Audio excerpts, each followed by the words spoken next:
Good morning, everyone. We're going to get started now before the coffee runs out. I'm Tom Countryman. I'm the chairman of the board of directors of the Arms Control Association, and I have the pleasure to welcome you to our annual gathering today. There are fewer such opportunities for those truly expert and truly interested in the field of nuclear arms reduction.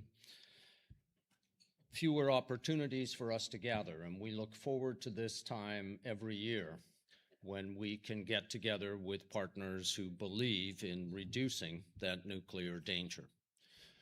I want to thank the sponsors and the donors. You can see them listed in our program, and we'll thank them again before the end of the day.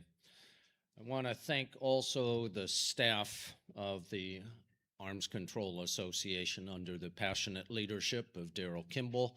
They've again assembled a fine program in addition to all their regular work and the production of the Arms Control Today magazine, of which I am quite proud.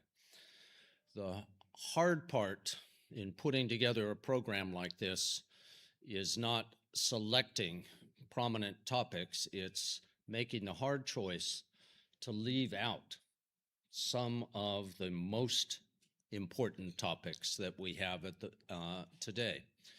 And so today we will not be focusing so much on the North Korean challenge.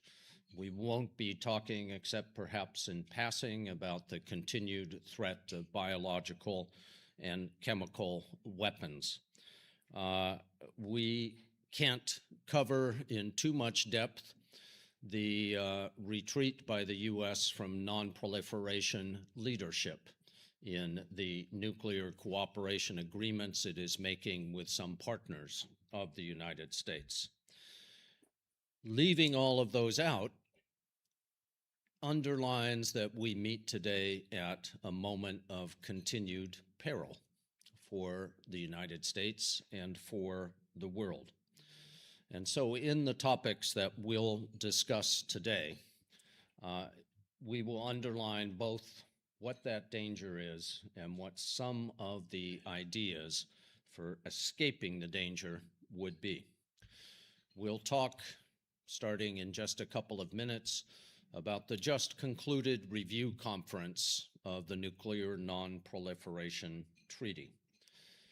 Several of us in this room were there as observers and saw more than usual from the nuclear weapon states, from Iran and from others, not just a passive-aggressive approach, but an active-aggressive approach to the discussion of topics there.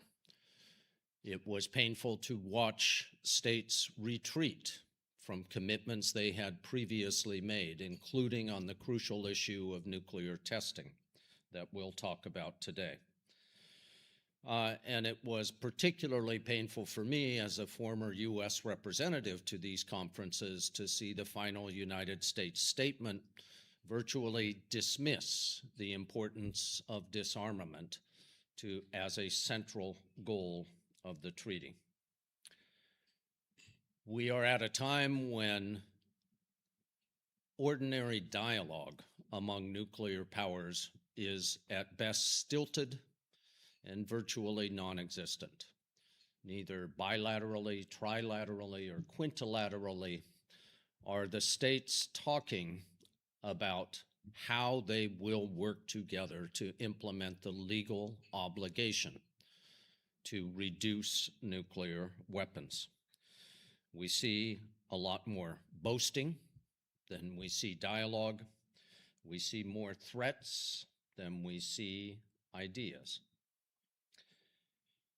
We're also gathering at a time when continuing wars in both the Middle East and Ukraine further encourage a tendency of states to think about their own weapons program, a condition that undermines the non-proliferation leadership that the U.S. has shown for years. Nations that have seen Iran, and Ukraine come under attack from nuclear-armed neighbors, reach a logical but incorrect conclusion that the only true security for their governments is to develop nuclear weapons. A recommitment by the United States and others to the principles of non-proliferation has to be not just verbal, it has to be backed up by reducing the threat that nuclear weapon states pose to their neighbors, their adversaries, as well as standing strong on principles of non-proliferation through civil nuclear cooperation. This is a short overview of what we get to do. And the work belongs to us, belongs to all of us in this room. The cavalry is not coming. Dumbledore is not going to cast a spell to solve these issues. Not even a change of leadership among the nuclear weapon states, no matter how otherwise desirable and necessary that may be, will by itself create the conditions to reduce nuclear risk. It's only humans working together who can reduce and eventually eliminate the threat that nuclear weapons and other weapons of mass destruction pose to us. Unless we are prepared, active, loud, capable of mobilizing people, capable of mobilizing and educating legislators, parliamentarians, members of Congress across the world, we will not be in the position to seize the opportunity of making serious steps on nuclear disarmament. We believe that the United States and other nations can make different choices in national security. Choices that enhance national security, enhance global stability, reduce not just the risk, but the anxiety that our current course creates among our citizens. We believe that the U.S. and other states can make different choices in national security, choices that will not bankrupt any country, that will not saddle our children and grandchildren with unpayable debt. And this is the work that the Arms Control Association will continue to do, not just on policy alternatives, but also on mobilization, because it's a bigger question than policy.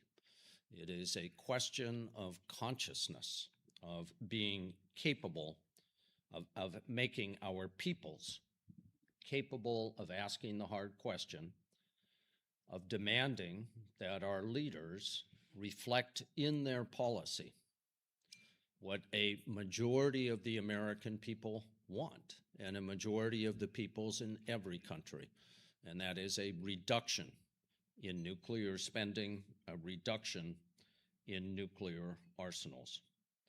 It's our common assignment as Americans, as humans, as people who understand, and I know some folks here are as old as I am, people who remember how close we have come to nuclear war, to the loss of the human species in the past. So as we get started today, I want to ask you once again for your support, including money, yes, and the fact that you are here means you have met your minimum obligation, but also for your activism, for your voice, for your readiness to get yourself and a neighbor and a cousin to call a congressman and say, this is what we care about. These are the bills that lead us away from that destructive path. I would love to introduce our first speaker and open the conversation on the just concluded NPT review conference. However, our first speaker, who has a real job, is not quite ready to join us, and I think should be with us in just a few minutes. I will introduce him anyway. He doesn't get to hear the nice things that I will say about him, but they are all true, and I say them the same whether he's listening or not. Ambassador Do Hung Viet represents a Vietnamese diplomatic corps that I grew to respect greatly during the time I was in government, and to respect in particular Vietnam's definite commitment to the principles of non-proliferations and nuclear risk reduction that all of us agree on. A strong member of that non-proliferation community. And I think it was good fortune that led the ASEAN group to nominate Ambassador Viet to preside over the 11th review conference in April and May. It was, as I noted, several of us in this room could watch what was happening. And what we saw were a majority of states parties who were committed to the treaty, committed to the obligations, the decisions that had been made at previous review conferences, that were ready to focus equally on the three pillars of the treaty: non-proliferation, disarmament, and peaceful uses of nuclear energy, and that approached the conference with a seriousness and an openness that was well received by most. And at the same time, what we witnessed was a conference in which old scores had to be settled, current disputes had to be escalated and underlined for the benefit of the world, and a number of delegations that were performing for their capitals rather than performing a serious negotiation towards a consensus outcome. In that environment, Ambassador Viet exhibited constantly all the qualities that a good diplomat should have. Above all, the ability to listen, the ability to give equal weight and importance to the big states and the small states to ensure that every voice was heard, and a readiness to make decisions towards the common goal of achieving some kind of consensus. As I said, the majority were ready for that, and it is disappointing that the particular red lines, and I have to name names, of especially the United States, Russia, China, and Iran, prevented the president of the conference from being able to put forward a document that would be both a step forward and that would draw consensus. Even the minimal document, stripped of a number of the most important decisions that a majority of countries supported, was not able to gain consensus.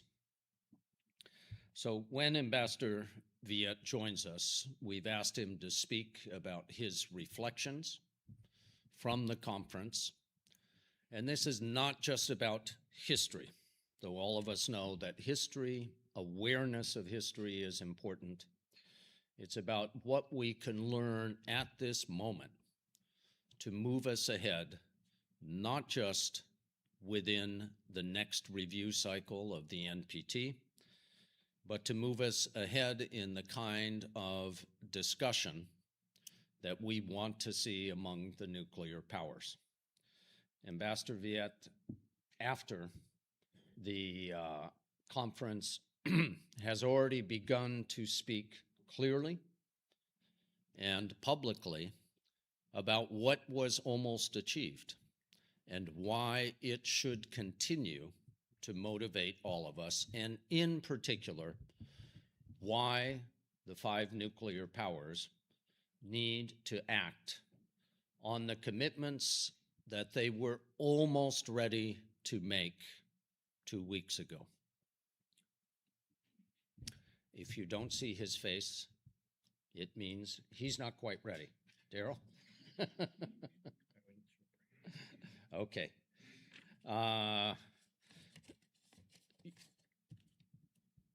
I think everybody here knows I could talk forever, but I'm not gonna. 5 minutes, and we will ring a bell and bring you back in as soon as Ambassador Viet is ready to join us. Thank you again for coming. Look forward to your participation all day.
Okay. We are connecting to the permanent mission of the Socialist Republic of Vietnam in New York. And Ambassador Viet, I'm very happy to welcome you. I've already introduced you to the crowd. I've already said so many things about you that would make you blush.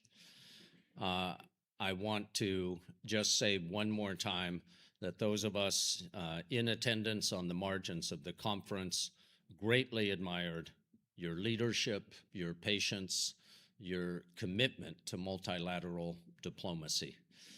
And now the floor is yours. I hope you can stay long enough to take a few questions from our audience. Ambassador? Well, thank you very much, Mr. Chairman. I hope you can hear me well. Yes. Mr. Chairman and Mr. Kimball, distinguished guests, colleagues, ladies and gentlemen, it is indeed a great honor for me to address your annual meeting today. I would have loved to be in Washington, D.C., but some obligations here in New York prevent me from doing so. But nevertheless, I am very honored to be with you virtually. Let me begin by congratulating you, the Arms Control Association, for more than 50 years of dedicated service to arms control, non-proliferation, and disarmament. And in today's work, I believe that your work is more important than ever because you do help inform public debates, generate very practical policy ideas, and create space for sound dialogue. Of course, I want to thank you personally, Tom and Kimball, for your support during the work of the 11th NPT Review Conference and the strong support that you have personally given to me. I can still remember, of course, very vividly your formal meetings with me, your advice, but also your late night emails, the brief exchanges we had in the hallways of the UN basement. And of course, I'm deeply grateful for the very kind introduction that you just gave me, Tom. So thank you very much for that. Well, only a few days ago, well, more than a week now, 191 states parties of the NPT concluded another review conference without a consensus outcome document. This was, of course, very disappointing, but it was not surprising. The conference met at an exceptionally difficult moment. Since 2022, when the last review conference took place, the international security environment has only deteriorated. Strategic rivalry amongst nuclear weapon states has intensified. International tension is on the rise. A renewed emphasis on nuclear deterrence, on extended deterrence, on nuclear sharing, and on the role of nuclear weapons in national security doctrines is seen across regions. And at the time of the conference, 2 wars involving 2 nuclear weapon states were ongoing. There was a nuclear military exercise taking place. There was also an ICBM test taking place during the conference. So these realities, among so many others, really shaped every discussion that we had at the conference. And I think more broadly also shaped the state of multilateral diplomacy today. There is less political incentive to compromise because it is too often perceived as weakness. Building bridges or finding solutions have been politically much harder than defending entrenched positions. There is growing skepticism about implementation. Many increasingly questioned about commitments once agreed would actually be fulfilled. How can I trust the other party is a question I heard a lot in my conversations with states parties. And this clearly demotivates efforts to work for concrete outcomes and make consensus even more difficult to achieve. And there is a widening gap in perspectives about the purposes of multilateral itself. Are they forums to address common challenges through cooperation, or just where we go to score political points, to find someone to blame for the failures of that particular event or the failures of the international system as a whole. So these dynamics were all very clearly visible throughout the review conference. Conversations became trapped in binary narratives about how the treaty has been or should be applied, between non-proliferation and disarmament, between compliance and peaceful uses. And when framed as competing priorities, the treaty's carefully constructed bargain among its three pillars got overlooked. And as a result, there were many doubts about whether meaningful dialogue on nuclear issues remain even possible. However, my experience at the conference gives me reason to believe that not all is lost. Despite the reluctance to engage at first, there were growing interest in engagement and in substantial progress. It was shown very clearly in the way that states listened, negotiated, and searched for common ground, even though that common denominator was, in fact, very low. The process and the atmosphere that was created, I believe, helped with such engagement and dialogue. Consensus, unfortunately, ultimately proved unattainable, but states did make many compromises on their ambitions, on their actions, on the way forward, and on expectations for implementation of the treaty, at least until the next review conference. But the question before us now is, where do we go from here? So allow me to make three observations.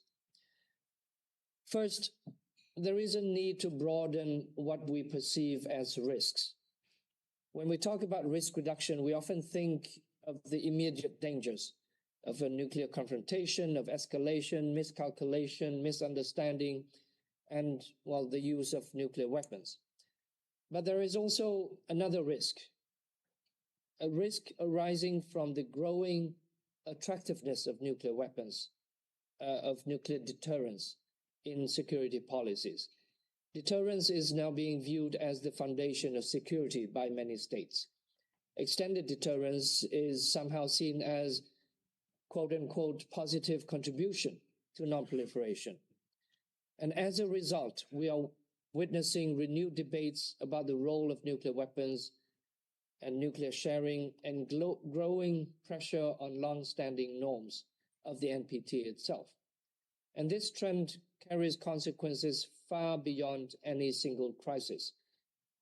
If this is left unchecked, it could gradually erode the norms and understandings that have helped prevent proliferation and constrain the role of nuclear weapons for more than half a century.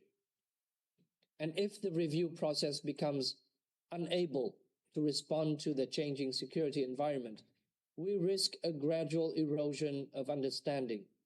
The danger may not come in the form of a clear violation of the treaty, but it may come from actions that do not explicitly breach legal obligations, but move progressively away from the spirit, from the purpose, and the long-standing commitments that we have sustained and that have really been the foundation for the sustainment of the regime itself.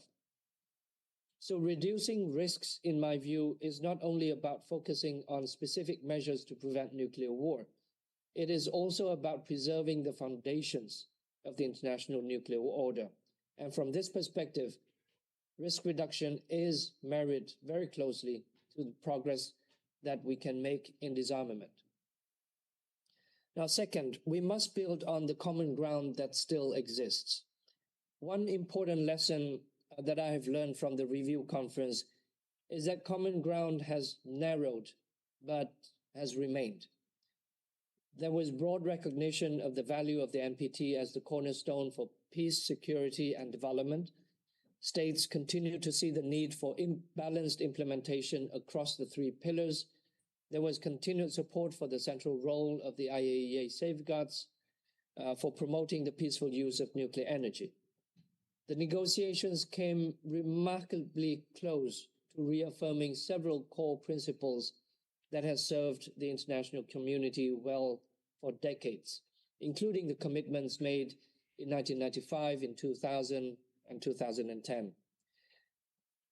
They include, support for the CTBT and the moratoriums against nuclear weapons testing, the norms against proliferation, and the long-standing taboo against the use of nuclear weapons. At the same time, I think that we must recognize the limits of the review process itself.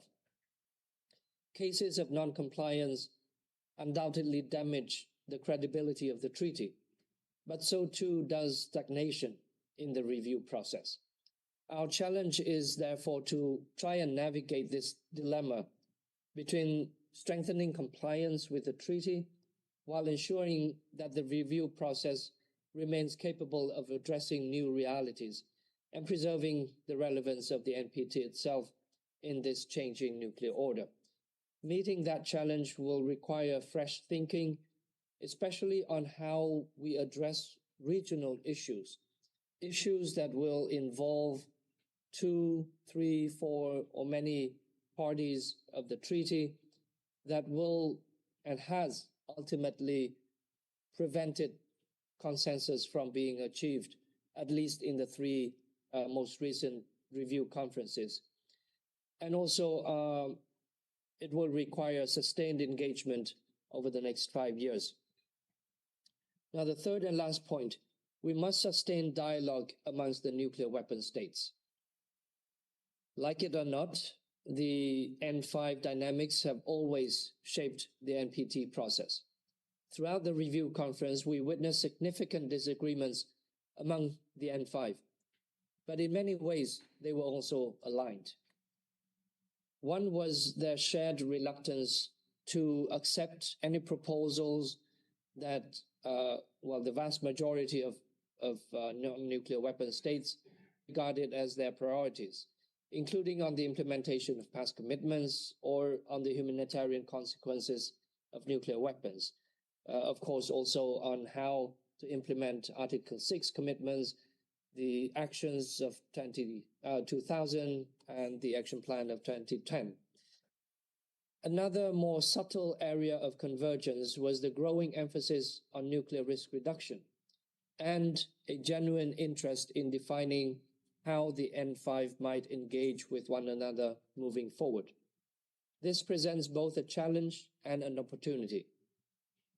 The challenge is that long-standing differences between nuclear weapon states and non-nuclear weapon states remain unresolved, particularly on disarmament commitments.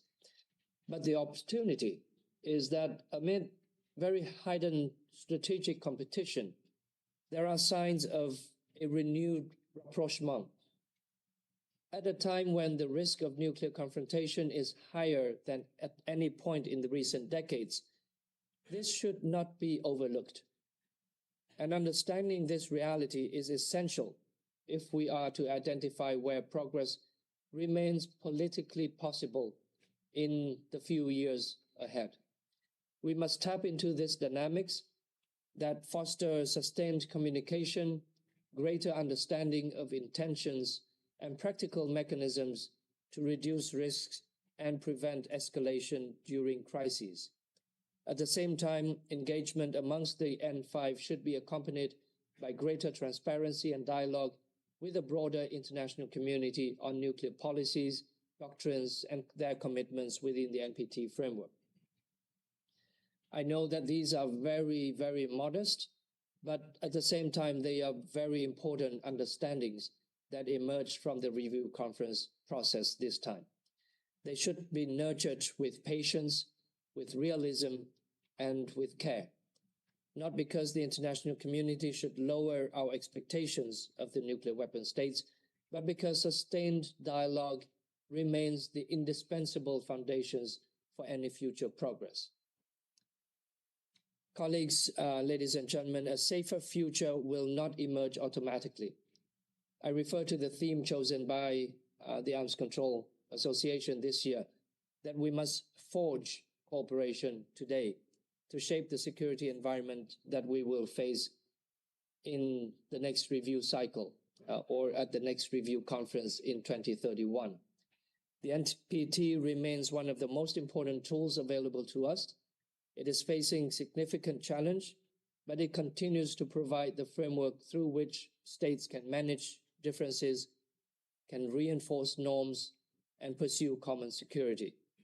The work of the Arms Control Association has helped sustain ideas, institutions, and public awareness and engagement that are necessary for that effort. So as we look beyond this review conference and towards the 12th review conference, I hope that we can continue working together to strengthen the foundations of international peace and security, to preserve what has been achieved, and advance with greater clarity, realism, and determination toward our shared objective of a safer world for all. I thank you very much for the opportunity, and I am, of course, willing and ready to take questions from the audience and from the moderator. Thank you very much.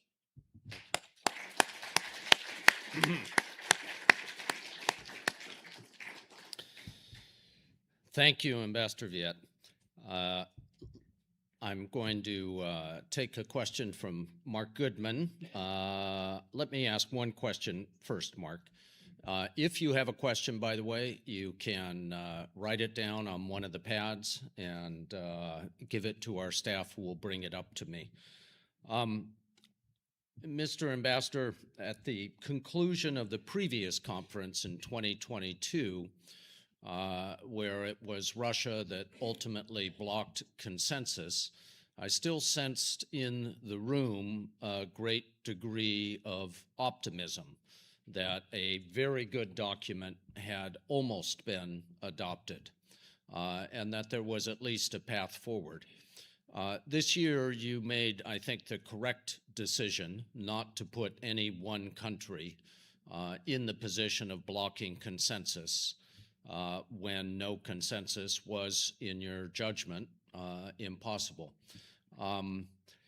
Did you feel the same kind of optimism from other delegates at the end of the conference that what we had nearly accomplished, what your team and the delegates had nearly accomplished, could still serve as a template for the next few years? How do you read the room, as we say, on the feeling of other delegations?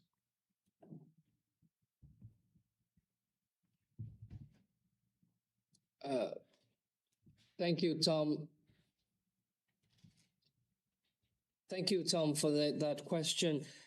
I think the optimism was strongly felt in the room until the very last day. Can you hear me, Tom? Yes. Oh, okay. Sorry about. Again, the optimism I think was felt quite clearly in the room, and that optimism I think was built throughout the conference. I think we entered the conference with a lot of pessimism. The expectation, I think, was subterranean, but throughout the process and through the various revisions of the draft outcome document and the negotiation process, I felt that there was a lot of optimism.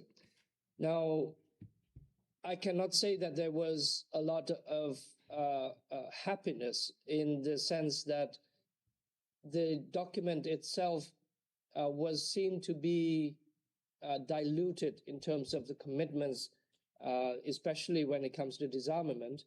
And in many discussions, there were complaints about how weak the commitments are, how diluted they have been. But there was still a lot of hope that at the end of the conference, we would be able to achieve some forms of outcome document. Now, as I have tried to explain to delegations, I think our expectations of the outcome document for this particular conference has to be considered within the broader context in which the conference is happening. And as I see it, it is taking place at probably one of the most difficult times that we have. I mean, we cannot expect this conference to produce something that was produced in 2000 or 2010. And even, in 2022. I mentioned before in 2022, there was one conflict going on. This time around, two, involving two nuclear weapon states were going on. And so I do not think that all delegations would agree that the Ref 4 may serve as a template for the next review conference.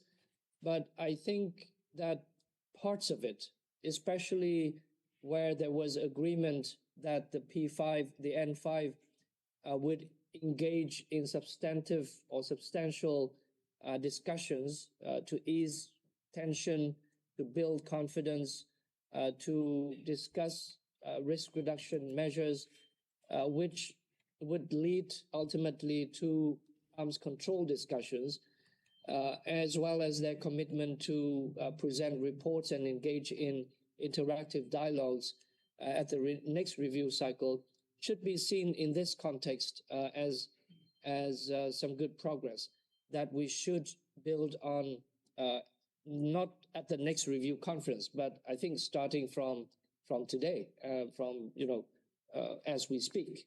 So again, I think it may not be seen as a perfect template, but it can be used as part of it as we move forward. Thank you. This question is from Mark Goodman, a veteran in the State Department of many review conferences and who observed all of this one. He asks, is it correct that the impasse at the end was about Iran and incompatible red lines of Iran and the United States, which was evident from the very first day of the conference? What can you say about the efforts over 4 weeks to avert that impasse? Well, I think that is a fair judgment of the impasse, and that was, I guess, hanging over our heads from the very beginning of the conference. Similarly, hanging over our heads were the crisis in Ukraine or the DPRK issue. So these, again, regional issues were always there. And I think, when we started, when we negotiated the outcome document, everyone were thinking about these issues. Now, what I try to do, because understanding that any of these regional issues will ultimately force one or the other delegation to break consensus, I try to strengthen the language in the draft outcome document to reflect those concerns, to talk about the issues rather than naming and shaming particular party. I was very hopeful until the very last day that such an approach helped. We had very strong language on non-compliance. We also had very good language on armed attacks against nuclear facilities, which were, without mentioning names, understood as addressing particular issues. But ultimately, I think political considerations, were so overwhelming that it did not allow for any room for compromise. I did try on the last day in my, 15, 20 meetings to shuttle between delegations to try and find some language proposals that could help solve that. But ultimately, that did not produce the outcome that I wanted. Thank you. Next question. After the review conference, you posted on social media that you urged the 5 nuclear weapon states to follow through on the call in the draft document that apparently was acceptable to all 5 to engage in dialogue. Do you have any response? Have you seen any sign that any of the 5 are moving forward on what they were ready to agree? I have not received any response on my tweet. That I can tell you. I guess the ACA was among the ones that reposted it, but none of the nuclear five had provided any response. Now, having said that, before we started the conference, the nuclear five had in the last few months two meetings in Cairo and in Casablanca. We did not see any outcome from those meetings. And I think one delegation told me that they could not even agree on a press release saying that they have met.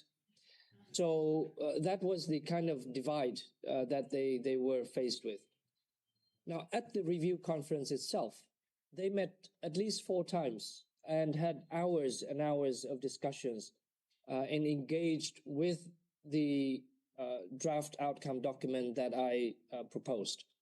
So I see that as a very positive forward in terms of engagement amongst the nuclear five.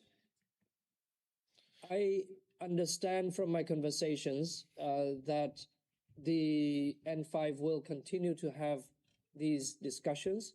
I think in the next year or in the coming time, continue to be under the coordinatorship of the UK and later of France. And both these two countries have identified this as a priority for their coordinatorship. So it is my hope that they will build on what they have agreed themselves and to conduct those activities in the months ahead. I look forward to opportunities to engage with them directly to reinforce my call to them. Thank you. I think it's interesting that at the beginning of the conference, the five were in disagreement about whether to call for bilateral or trilateral or multilateral dialogue among the five. And I think that you threaded that needle very well in the way you presented your document.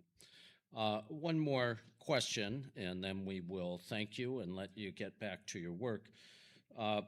Do you anticipate that emerging technologies such as AI-enabled military systems will become a larger focus of future NPT discussions? I do believe that it will, because it is already a major issue of discussion, especially for non-nuclear weapon states. This was raised and discussed. It was included in the earlier versions of the draft outcome document, but there was still very strong resistance from the nuclear five in terms of how this issue can be addressed. Of course, when we talk about emerging technologies, including AI, we need to talk about both the positive potential impacts and also the negatives and the dangers that they may accompany. But there remain huge differences on how to address this issue.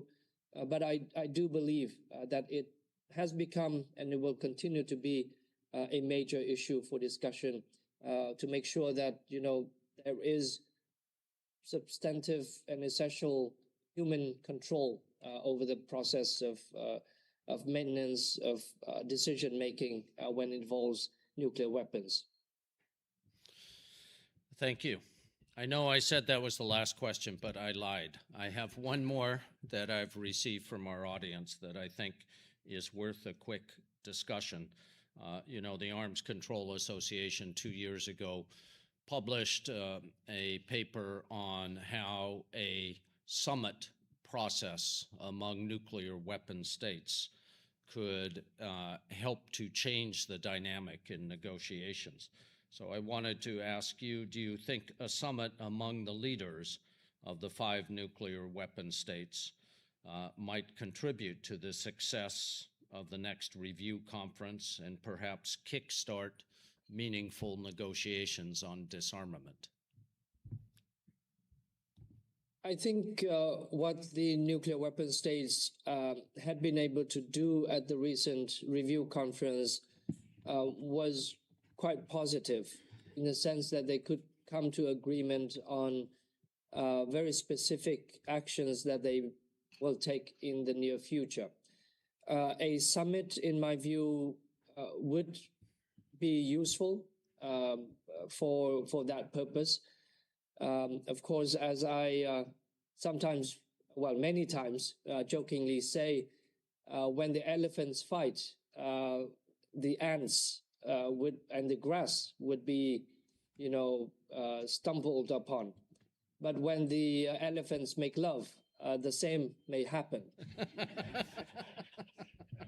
And so, from the non-nuclear weapon states perspective, we, I guess, would want them to be able to engage with each other with the aim of moving forward their commitment under Article 6 to engage in good faith negotiations leading towards nuclear disarmament, but at the same time not at the expense of non-nuclear weapon states. So again, I guess it would be a welcome conference or a welcome summit, and we would certainly follow that very closely. Okay. Well, let us thank you again, Ambassador Viet, for your time this morning. I know you have a lot of work to do there at the United Nations, but not just for this morning, but for 4 weeks, and before that, well over a year of diligent preparation for the conference. Your patience, your good suggestions, I think, helped to make an outcome that was far from perfect, but far closer to an optimistic outcome than most of us expected at the beginning of the conference. And it's a tribute to you and to the excellent team that you have. I hope you have caught up on your sleep. I hope you have caught up on the meals that you missed doing this work for 4 weeks.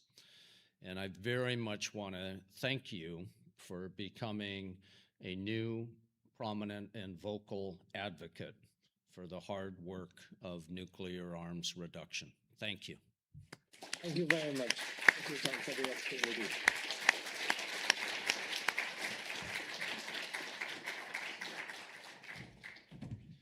If I could ask people to stay in their seats, we'll take just 2 or 3 minutes to prepare for our next panel. Okay.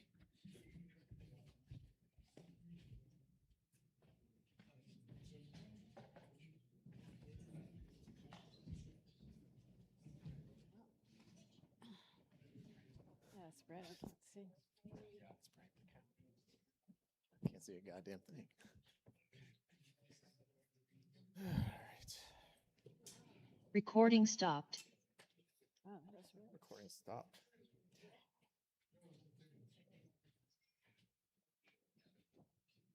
All right, I think we are ready to begin the recording again and get moving once again, if my team is ready. Good morning again. I'm Daryl Kimball. I'm Executive Director of the Arms Control Association. I want to welcome everybody to this 2026 annual meeting. And the first panel discussion, not surprisingly, as the program suggests, is going to be on repairing the nuclear nonproliferation regime. We just heard from the man who tried to herd the cats about the review conference. And I would agree with Tom that Ambassador Viet made some remarkable efforts to try to get the states parties across the finish line. And as he said, it was not surprising, but it was a very disappointing outcome, the third failure in a row to achieve a consensus outcome on the most important treaty guiding our efforts to prevent proliferation and achieve nuclear disarmament. And it's especially disappointing given how, as Tom described this morning, we're in a period of rising nuclear danger. So what we want to do here is we want to evaluate what happened and why a bit further with two leading experts and veterans of nuclear arms control nonproliferation efforts. We want to explore what some of the key fault lines were that we just heard Ambassador Viet try to describe, what this means for the broader nuclear nonproliferation and disarmament regime. I mean, one question that I've gotten from many reporters over the last few days is the NPT dead. Okay, we will try to answer that question. I think I know what Adam and Lynn are going to say about that. And then most importantly, what are some of the next steps that need to be taken by whom to help repair and strengthen the non-proliferation treaty regime? So to offer their perspectives and try to answer these and other questions, we're honored to have with us Adam Scheinman, who served as special representative to the President of the United States for both the 2015 NPT review cycle and the delayed 2022 review cycle. And during that time, I would just add he held the rank of ambassador. Also with us is Lynn Rustin, who has years of experience in and out of government. She's currently out of government and retired, but said this morning that she's working hard as ever, as if she were not retired from the business as a full-time government or non-governmental employee. She has worked at the White House on the National Security Council staff, the Department of State, and has served a long time at the Nuclear Threat Initiative. And I'm very pleased to note that she was elected earlier this year to serve on the Arms Control Association Board of Directors. So we've asked each of them to share their take on these and other questions. After we hear from Adam and Lynn, we will take, again, your questions via the note cards on your tables. Pass those up as you are inspired to do so. So with that, thank you, Adam, for being with us and sharing your perspectives on this subject. Okay, well, thanks very much, Daryl, Tom. Good to see a lot of familiar and friendly faces, including many people who have tracked the NPT as long as I have, and I'm not going to tell you how long because then you know how old I am. I did not track this NPT review conference very closely. I have to confess up front, I was on vacation for 2 of the 4 weeks while the conference was in session. And I also thought it would be a bit inappropriate to dig into the U.S. government thinking and approaches to the conference, and I stayed apart mainly to protect those who were working, I am quite sure, night and day, long hours to prepare for this review conference. And I'm quite certain that the professional staff who work for NPT and the U.S. delegation gave it their absolute best. And I'm equally confident that Ambassador Viet did everything within his power to bring this final document across the finish line, as well as the UN Secretariat supporting him. So it was an unfortunate outcome, also one that many had expected and anticipated. A few points, just to pick up on Daryl's questions. One is we have to understand that the NPT and its review conference is a mirror of present strategic realities. It doesn't exist in the abstract apart from the push and pull of international security and the security environment. It never has, it never will. These externalities obviously played a big part in this review conference, as has already been addressed. Most prominent to my mind is the Trump administration's forfeiture of U.S. leadership of a rules-based order and the clear elevation of nationalism above the treaty system and multilateralism. It's a system that does constrain the United States. There's no question about that, but it also constrains all the others, and I think that point seems to have gotten lost. And I certainly assume that the rather abrupt change of U.S. strategic direction cast quite a pall on the conference, and as we've heard, I think it did weigh down the process. It likely also impacted U.S. effectiveness during the final document negotiations.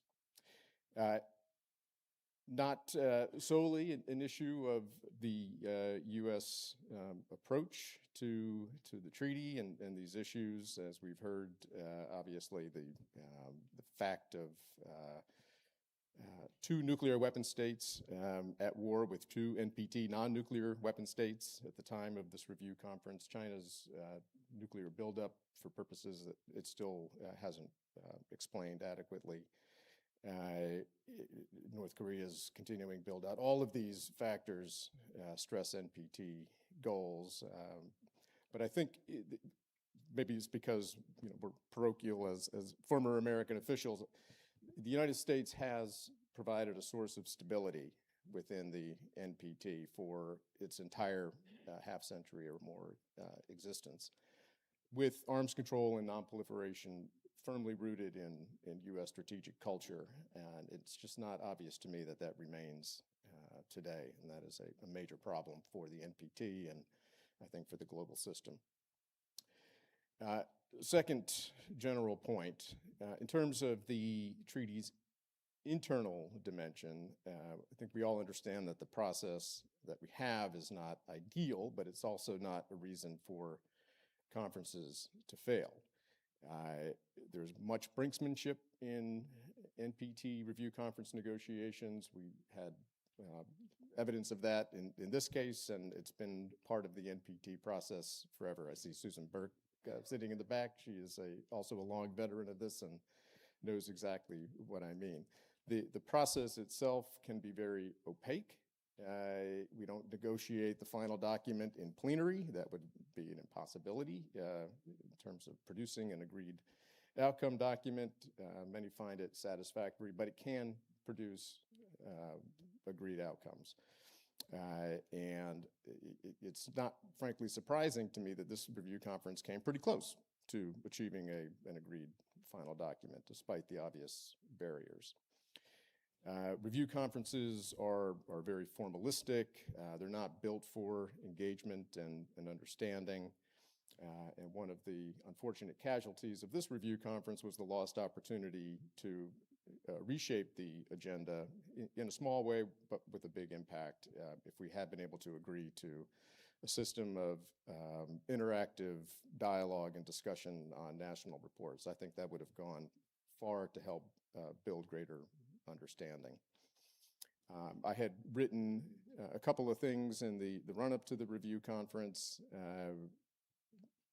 understanding that the United States was probably not in a position to help command consensus in the end, and that it would be important for a group of non-nuclear weapon states called movers to help move the negotiation from the P5 versus the rest into a process in which more states could, I think, have say or control in the outcome. It's not clear to me that that kind of movers group emerged in this case. We've had bridge building groups in the past. In 1995, I think they played a pretty critical role in achieving the indefinite extension decision.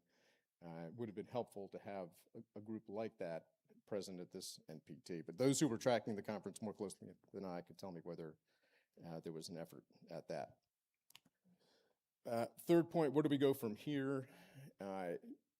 Just speaking broadly, it seems quite clear to me that the treaty system must do or produce a few outcomes. One is we cannot lose Iran as a member of the NPT. Having looked very briefly at the bracketed paragraph 15 concerning Iran, it was pretty clear to me that that language was a non-starter.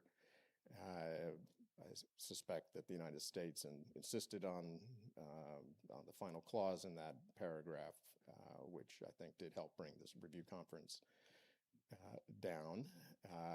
So we must not lose Iran for obvious reasons of non-proliferation in the Middle East, as well as regional security opportunities. We must uphold U.S. alliances. This both, I think, are strategic imperatives if the non-proliferation central purpose of promoting both nonproliferation and progress toward nuclear disarmament is to be sustained.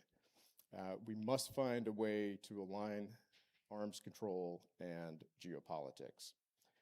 There may be opportunities down the road that aren't present today. Eventually, the war will wind down in Europe.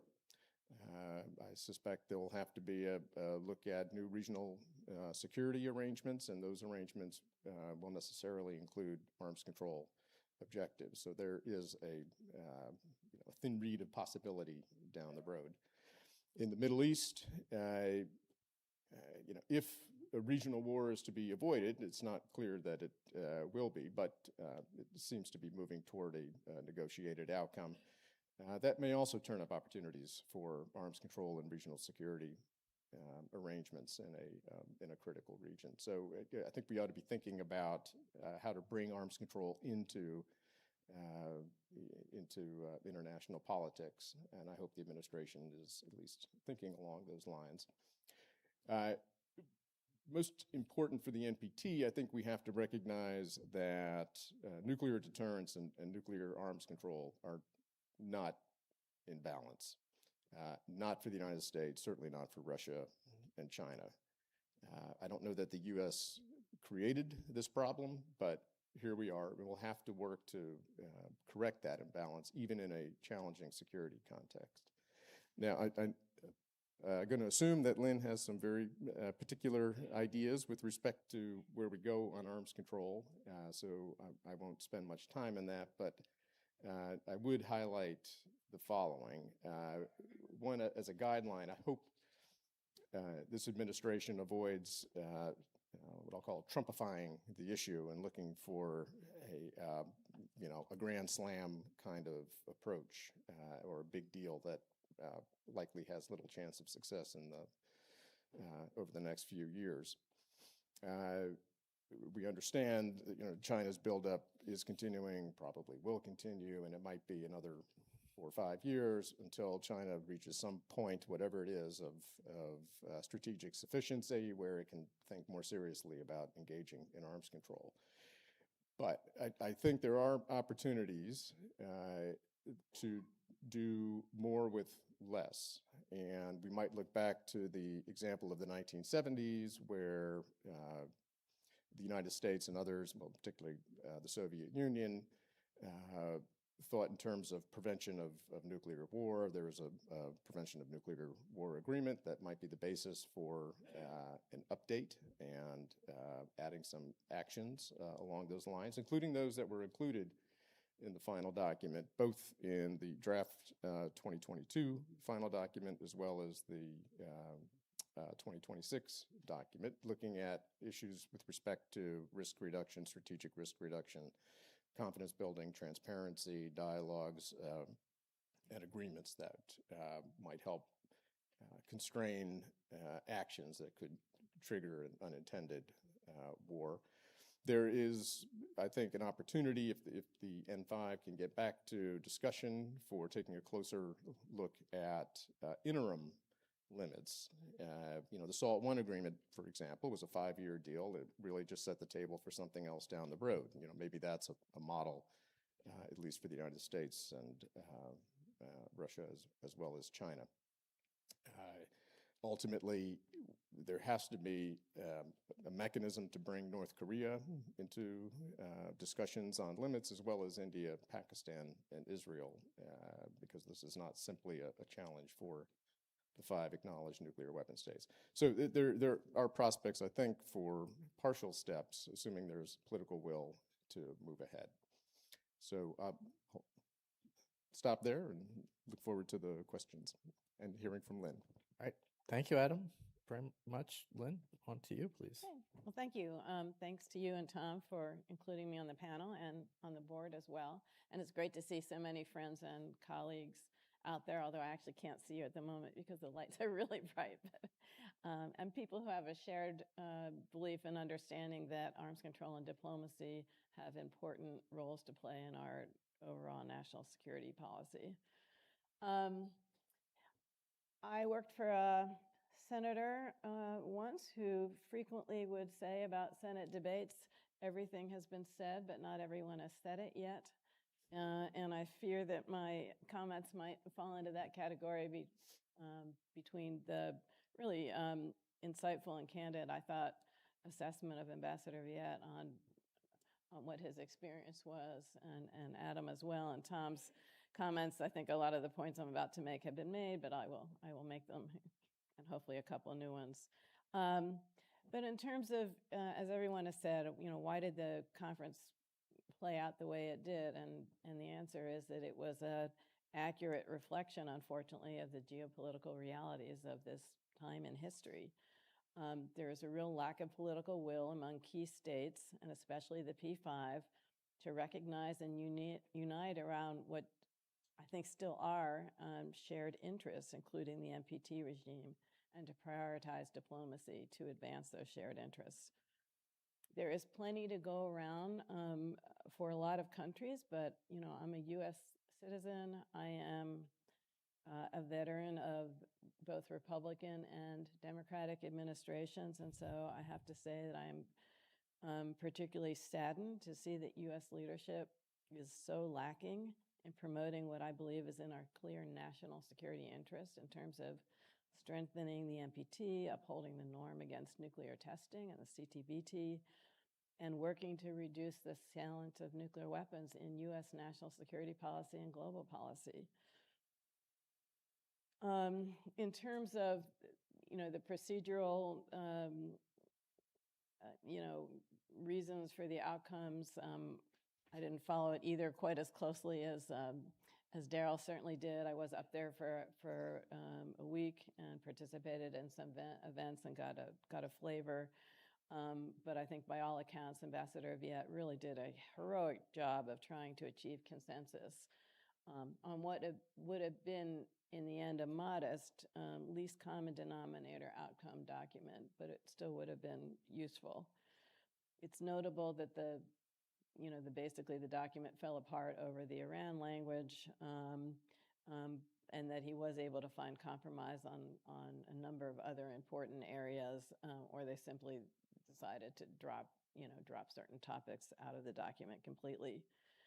But as I say, even if there had been a consensus document, it would have really exposed the failure of the NPT states parties to agree on really basic next steps to advance all three pillars of the treaty, and in particular, the disarmament pillar. And I think all of the P5 deserve a lot of blame for both their intransigence and their lack of ambition. In terms of what does this mean and where do we go from here? I'm sorry to be such a pessimist, but that's where we are. I mean, I think the entire international legal architecture that has been constructed over a 50-plus year period to manage and reduce nuclear threats is collapsing. And those very nations that were essential to its construction are shockingly complacent about its demise, and in fact, they're actively contributing to and accelerating it. So that is where we are today. And so what we need first and foremost is kind of a revival of the recognition that states have an existential mutual interest in managing and reducing nuclear threats, and that can't be accomplished solely through deterrence and defense. It also requires diplomacy and some measure of cooperative security, even with nations that we have fundamental disagreements with. If leaders could muster that much consciousness and political will, then I think the next steps are actually pretty straightforward. As the ambassador said, return to sustained, dialogue over these issues, return to a process of mutual binding restraints on nuclear arsenals, first and foremost between the United States and Russia, eventually extending to others, including China, upholding the moratorium, on explosive nuclear testing and embracing the CTBT, cooperating on proliferation to prevent its spread to other countries and non-state actors. And that includes upholding alliances and doing the things that we need to do to disincentivize states, not to mention not attacking them. I'm thinking about Russia, but not only Russia, to disincentivize them from acquiring weapons, and also to further the expansion of nuclear energy while erecting higher guardrails against diversion of nuclear materials. So we all know what needs to be done. We just need leaders with the vision and political will to do it, and publics to put the pressure on those leaders to kind of turn the trajectory around from where we're headed right now. So I'll stop there and we can get into details All right. in the discussion. So we are where we are, and it is a difficult place, but we need to move ahead. I would invite everybody who has a comment, a question, to write it down, forward it to one of my colleagues on the left or right of the stage. We will try to take and deal with as many as we can. Let me start out with a couple of questions for each of you. Starting with an issue that I think I noticed, having been to several NPT review conferences now, the level of representation of various delegations at this conference was a bit different.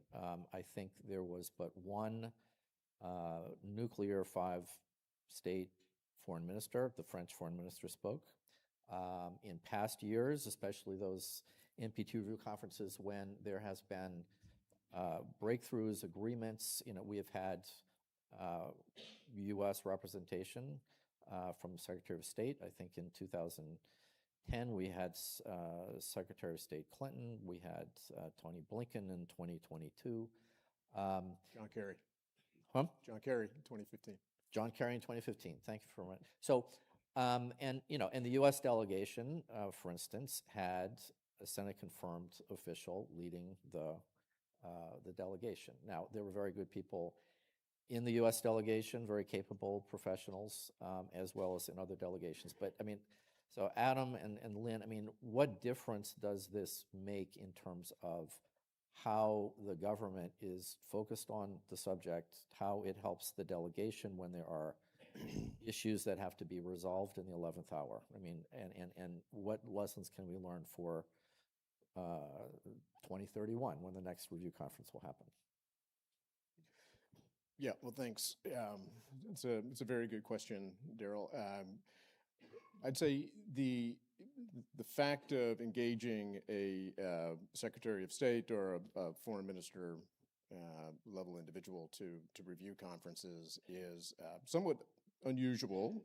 It's not the norm for most states, but as Tom, Mark, Susan, and others know, not only did we do our internal work to ensure that the issue was high on the agenda of the United States, but there was a very significant internal process and run at a high level within the U.S. government to prepare for the negotiations and to outline U.S. priorities. So there was the visible high-level U.S. representation, but there was also, behind the scenes, quite a bit of activity and, deputies, committee principals, committee-level support for what we were doing. I have no reason to believe that that level of engagement was happening behind the scenes in preparation for this review conference. I suspect the conference was treated as not an opportunity to move the ball forward on NPT, but to, as Ambassador Viet said, ensure that Iran is to take the blame if the conference fails. And if that was the U.S. goal, that is somewhat regrettable, and I doubt it succeeded in the end. I'll just add on. I think this problem is so much deeper than what was the level of representation at the NPT review conference. And this is not just a Trump administration problem. I would say the Obama administration was the last administration that really prioritized these issues. And by these issues, I mean the whole set of arms control and nonproliferation and nuclear threat reduction. When you think about every major nuclear agreement that's been advanced over the last 50 years, there has been, presidential level focus and priority, and that's communicated through the government. high engagement from the relevant Secretary of State and that kind of thing. And we are just not seeing that. And I think, I'll give to not just to talk about the Biden administration. I was really disappointed. I remember when Secretary Blinken gave his address in the early months about what were the State Department priorities. This issue set did not make that list. And I think that was indicative. I mean, obviously the policies were more positive, but for this issue set. But again, there just hasn't been that high level focus, and that's what we're really missing. And so this need for a sustained dialogue, I mean, partly that comes when there's clear, direction from the top of the government that these issues are important and the government is expected to, focus on them. Yep. No, I would agree. I was just speaking with one of our members today about the question. It's one of the questions we have here from the audience. Even how can we, how can the review conference be an opportunity to engage the public? How can the public put pressure on the government, U.S. government? I mean, one of the challenges is simply that the nuclear weapons policy issues are driven from the top, and presidential leadership is important in positive and negative ways every time. I mean, that is something that's historically the case.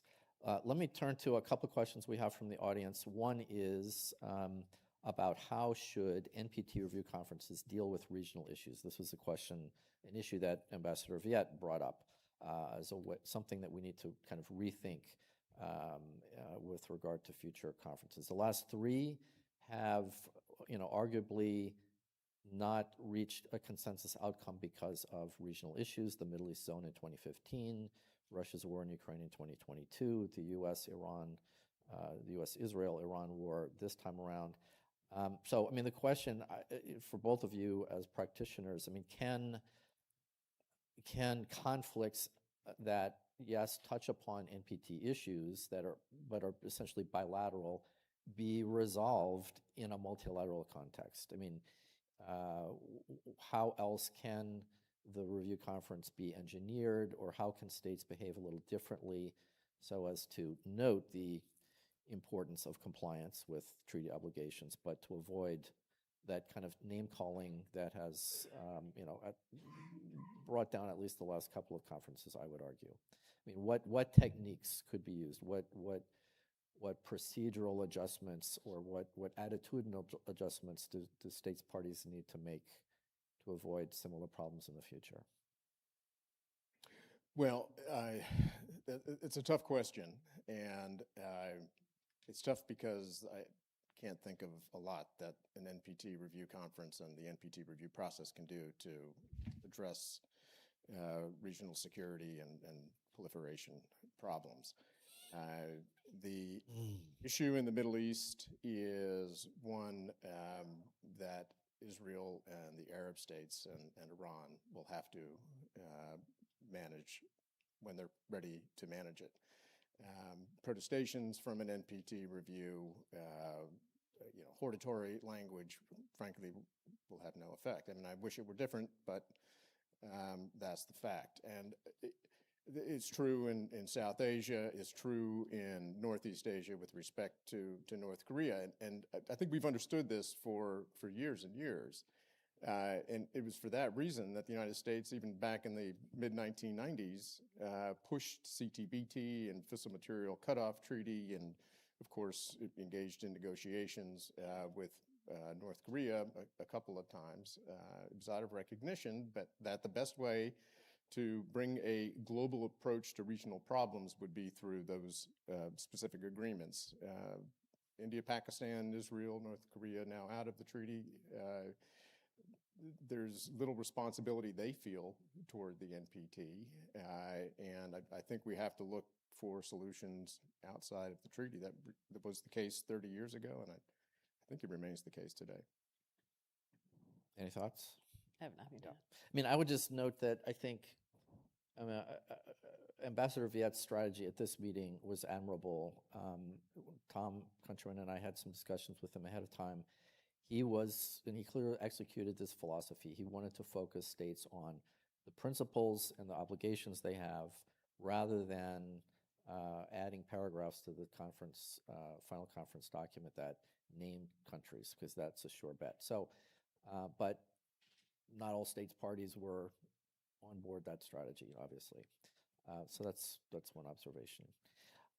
So we had a particular question. I think this is for Adam.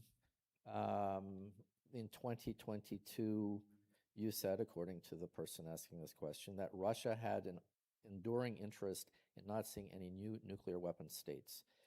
Is that still your assessment? Is that still your assessment, Lynn? I mean, is Russia, I guess the question, is Russia still strongly supportive of the NPT? Russia was one of the founding mothers and fathers of this treaty, along with the U.S. and a few others. Yes, I think Russia likely sees little strategic benefit in having more proliferation in the world. And it's proliferation that's likely to be closer to Russian borders than to U.S. borders. Not that we care less, obviously, we care very much about it. At the same time, the current strategic direction of Russia, in which everything is subordinated to its military ambitions in Europe and Ukraine, probably has a destabilizing effect on their thinking about these issues. But I think at root, Russia is and will remain a strong proponent of nonproliferation. Yeah, I strongly agree with that, and I think that definitely includes its view toward Iran. And I would also take more seriously if it's making offers to be constructive in terms of repatriating the HEU. I would take that more seriously than maybe it's being taken. But again, it's this problem at the moment. I mean, there is this shared mutual interest. And also, I will say I was more worried than I am now about what the attitude of the Trump administration was going to be toward friendly proliferation. And they did seem to me to have pretty firm language against that at this review conference and elsewhere. So that's encouraging. So I think it's an area where there is mutual interest. And if we could get back to prioritizing our ability to work together on that, that would be positive. I'm sure one prerequisite will be some kind of cessation of hostilities in Ukraine before we can get back to some of that.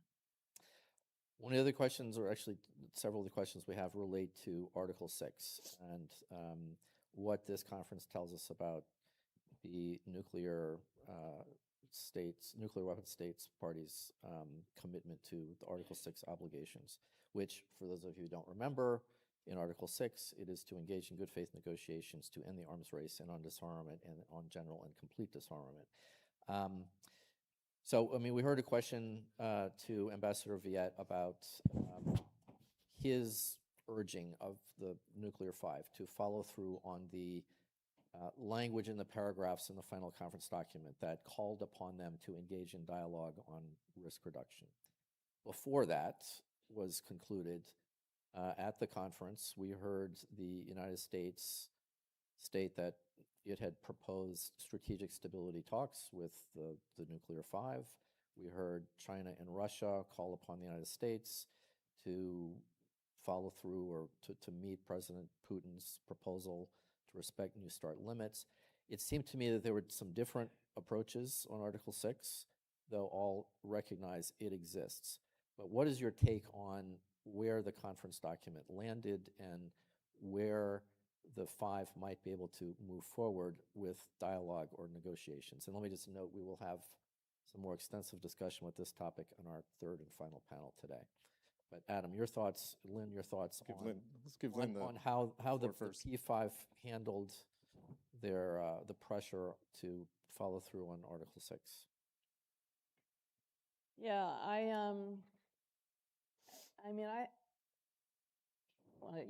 you followed the actual negotiation of text more closely than I did. I'm asking you the question, Lynn. Yeah, no, I know, but I'm not going to comment on exactly where the language. I think in terms of the real world of what comes next. I mean, I do think there's an opportunity to get back to the table with Russia. I think the door's open and it's genuine. That doesn't mean we can get to an agreement. it's not clear to me at all. I know that a multilateral offer suggestion has been made. I just don't know how much beef content, real work is behind what's being proposed. And I don't think there's a there on trying to immediately go to a trilateral arms control negotiation with China. So if that's all that we're prepared to do, I'm not optimistic. But I think there's an opportunity to do some kind of a limitation agreement with Russia. At some point, maybe after there's a cessation of hostilities, I think there's an opportunity to make better use of the P5 process. And I do think France has some ambition, as I understand it, when they take leadership. And interestingly, they've got 5 priorities. I'm not sure what they all are, but they told me their first priority is CTBT and the testing moratorium. And that's obviously out, even aside from the P5, and there is an opportunity and a necessity, I would say, for the United States, China, and Russia to try to civilly discuss their concerns about activities at each other's test sites, to try to, reset on a commitment, a mutual commitment on zero yield testing moratorium, and to try to, solidify everyone's commitment to that. Because I do think if any of those states, returns to explosive nuclear testing, there will be a cascade, and it'll be devastating to the NPT regime. All right, we're running short on time before we take a break before the next segment, but let me end with a couple of questions for each of you, which are not easy, but they're coming from the audience and it's on everybody's minds. So a couple of questions relate to, what can civil society do going forward with respect to the multiple challenges that we've laid out here. The person who's asking this question suggests, should we develop bite-sized proposals that the United States government might promote, sponsor track 2 dialogues, train or inspire the next generation, build up the grassroots, make more exciting movies. That's always good. Or develop new concepts for how the P5 move forward on disarmament, or all of the above. I mean, what are your thoughts, your advice to your friends, colleagues out in the audience and beyond? Vote. That whole list is good, but we need more political leaders at every level of our government who are seized with these issues and want to advocate for policies that restrain nuclear, weapons, that support diplomacy agreements because they advance our national security, not because we're doing anybody a favor. And so we need to be electing people who have those views and pressuring. Mm-hmm. Your thoughts? So I'll just say, I think there'll be a change of leadership in one or both houses, and it shouldn't be a partisan issue, but I think that will open up the door to have more debate in Congress and maybe more focus on these issues. Yeah, I was going to go in the same direction. I think a focus on the U.S. Congress would be a sensible way to look at this. Congress, notwithstanding the committees that have some oversight responsibility over nuclear weapons and defense, or the State Department budget, Congress has not been focused on arms control for a long time now. Lynn used to work for a member who probably did spend more time thinking about it, but I think the deficit is absolutely huge, and public campaigning is one way to get members of Congress to understand, what the letters NPT actually refer to, and even better understand what the obligations under the treaty are and why it matters so much to U.S. security.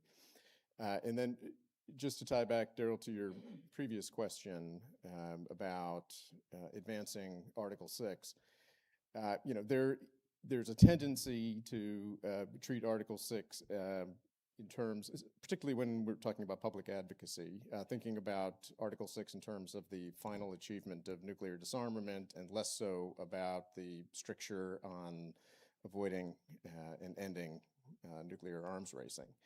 I think as a community, probably would do better to focus on the cessation of the arms race element rather than try to gin up support for U.S. nuclear disarmament or global disarmament. There's a greater risk of a arms race resuming, notwithstanding that in 2015 we had negotiated a document with the P5 which stipulated that the arms race was over and we weren't going to resume it. Well, that doesn't look like it's held up too well. Lynn mentioned the nuclear testing and moratorium issue. I think that would be a perfect place for public interest and public efforts to focus, because a resumption of U.S. nuclear testing, if that's where this leads, of course, presents the risks of possible harms to Americans. So maybe it could, be brought home this way. Well, and interesting that is one issue, maybe the only issue that still seems to galvanize public interest and attention. There's a lot of opposition to nuclear testing, including in the great state of Nevada. Indeed. Well, so, I would just note, many of you who are Arms Control Association members know this, but in terms of galvanizing public support, there is a call to halt and reverse the arms race, which we co-launched with Win Without War a year ago, that focuses on halting the arms race, renewing disarmament diplomacy between the nuclear powers, ending nuclear testing, and moving back in the direction of a world without nuclear weapons. So I think that call is still, unfortunately, very valid, but I think it is still very much on the mark given the nature of the problems we have today. We're going to have to conclude this session. I would just note that in the latest issue of Arms Control Today, which our wonderful team has once again pulled together and put online just last night, we have a collection of reflections and analysis on the NPT review conference that are worth looking at, as well as our news report about what happened in New York. So please take a look at that online. We are going to be reconvening at 11 o'clock, but we're going to be taking a quick break for you all and for our technical team. But first, please join me in thanking Adam and Lynn.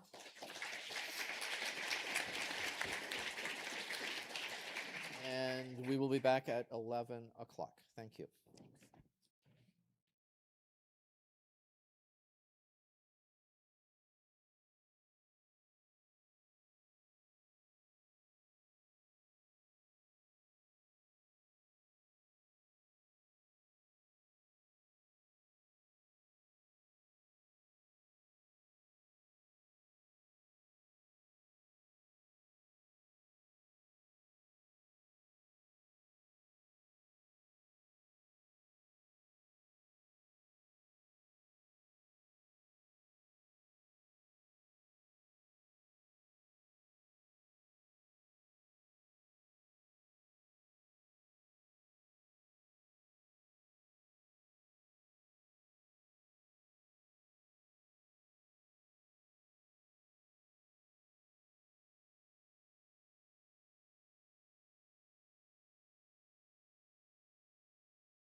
All right, if I could ask the diplomatic confab in the middle of the room to break up, please.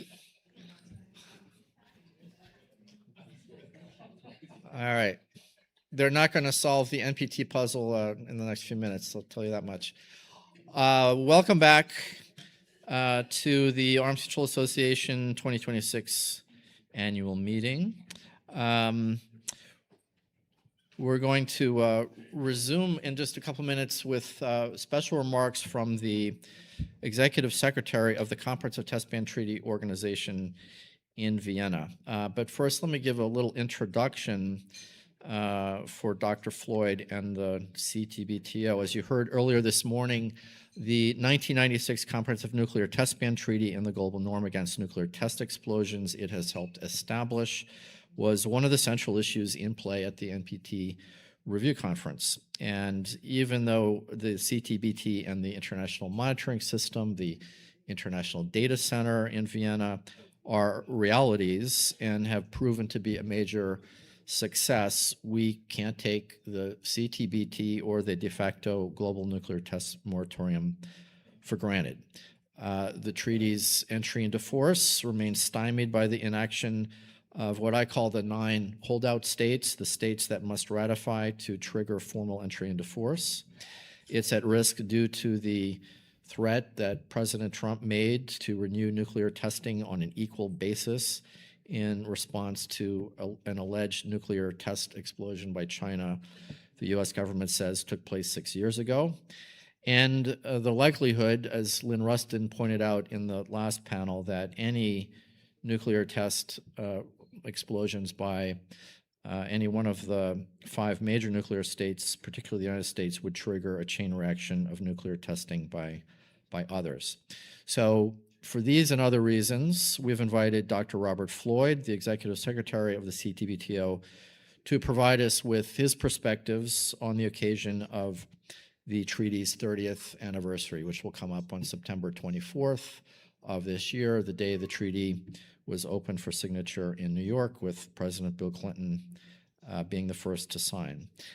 Dr. Floyd was appointed to lead the CTBTO in 2021, and before that was Director General of Australia's Safeguards and Nonproliferation Office.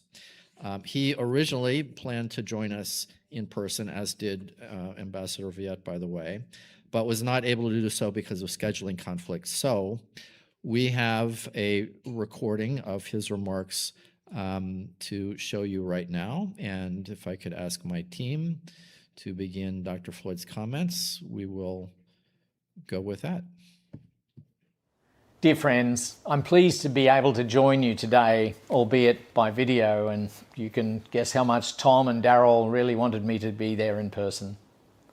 This year is the Comprehensive Nuclear Test Ban Treaty's 30th birthday. 30 years since almost all the states of the world came together and said, enough is enough. I'm sure you're going to spend quite a bit of time today thinking about the 11th NPT Review Conference. No outcome document, a tense geopolitical backdrop, disappointment or frustration or concern. But let me start somewhere else. A moment when nuclear risk and rhetoric seemed to be at fever pitch. October 27, 1962. A day that started like any other day, but by many accounts, the day that the world came the closest yet to nuclear annihilation. You all know the stories, later declassified, about the sound judgment and more than a bit of luck in de-escalating the Cuban Missile Crisis. Nuclear risk had reached a truly unacceptable level. But what does this mean for the CTBT? Well, between 1945 and 1961, there'd already been almost 500 tests. Tests in the atmosphere, in the sea, on the land, underground. Around the world, there's anxiety and anger about political brinkmanship, the risk of an actual nuclear war. Minds get concentrated. We can't agree a ban of nuclear bombs. Let's at least stop nuclear weapon testing. 1 year later, the partial test ban treaty is signed in 1963. It prohibits nuclear test explosions in the atmosphere, outer space, and also underwater. At last, some limits are put in place. Friends, opportunity out of crisis. And the PTBT is followed shortly after by the NPT, something you all know very well. The NPT negotiators, they couldn't agree a complete ban on testing, but the ambition is there in the preamble to seek to achieve the discontinuance of all test explosions of nuclear weapons for all time, and to continue negotiations to that end. You hear that? Ending all tests and for all time. Ambition is one thing, but delivering on ambition is something else. Testing continues at the dizzy rate of roughly 1 test per week. From 1968 all the way through to the end of the Cold War ending, 3 long decades passed. The politics remained challenging, the science kept evolving.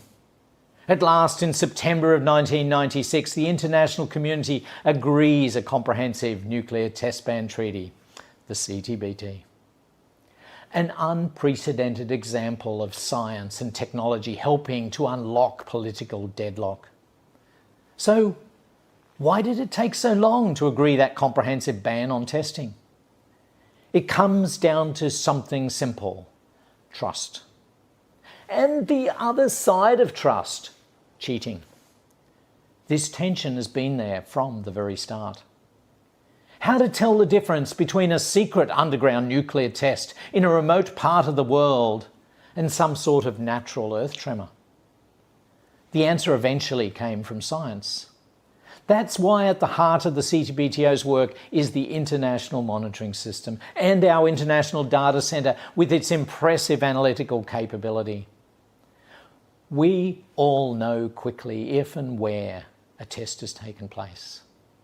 The IMS works to a level of precision well beyond the expectations of those who drafted the treaty.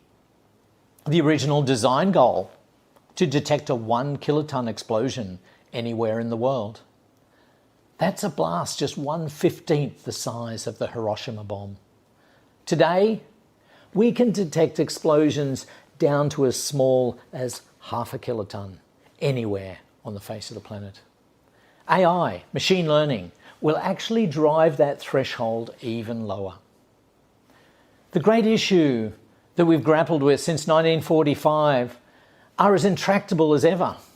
How to share the benefits of nuclear science while limiting the spread of nuclear weapons.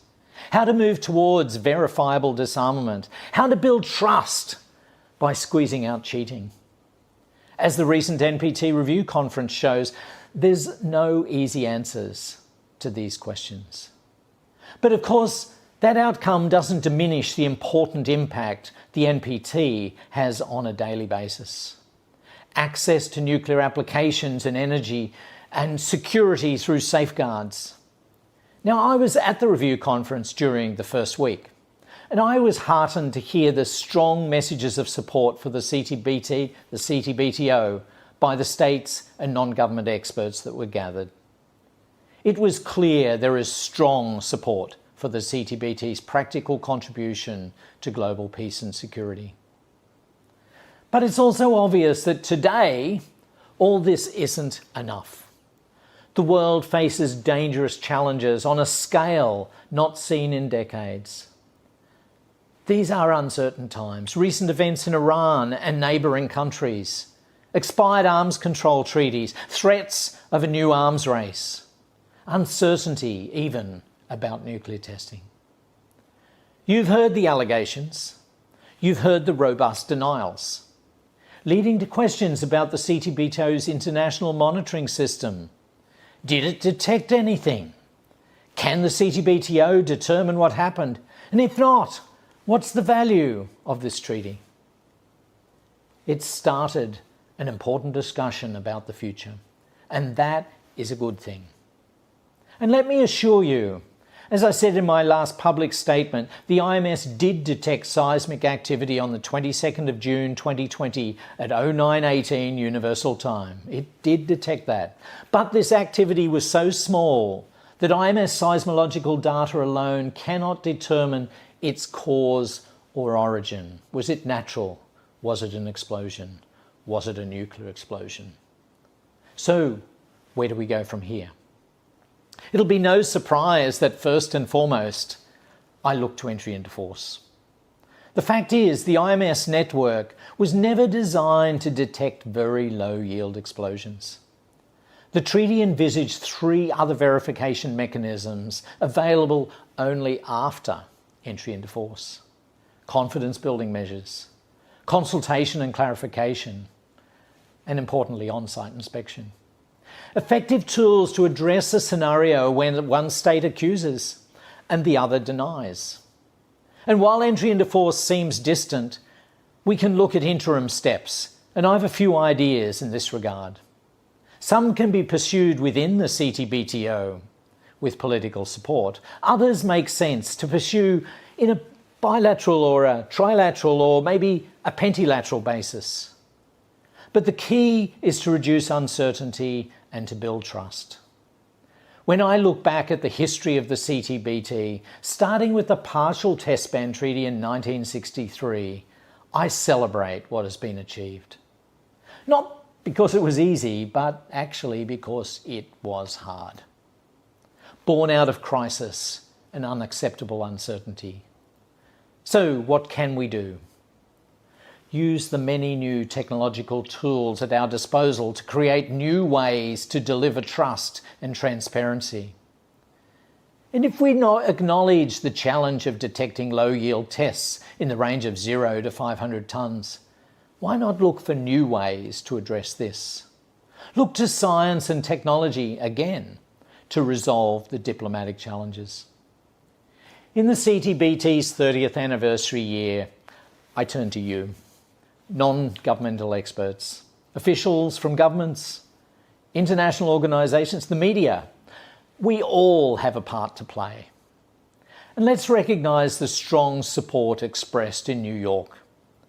Let's be clear-eyed about the challenges that we face, and let's redouble our efforts. The CTBT shows just what can be done and what has to be done by bringing diplomacy and technology together. It's a treaty that works. Robust science, transparency, independent verification, supported by the vast majority of countries on Earth. Friends, it's all there. I see opportunity in current uncertainty. I trust you do too. Thank you. Dear friends, I'm pleased to be able to join you today, albeit by video. Well, even though Dr. Floyd can't hear me say it, I mean, on behalf of the Arms Control Association, which has worked since it was established to realize the CTBT, I want to thank Dr. Floyd and his team in Vienna and elsewhere. Charles Oko from the CTBTO is here representing the CTBTO in New York for what they do to help detect and deter nuclear test explosions, prohibited nuclear test explosions every day.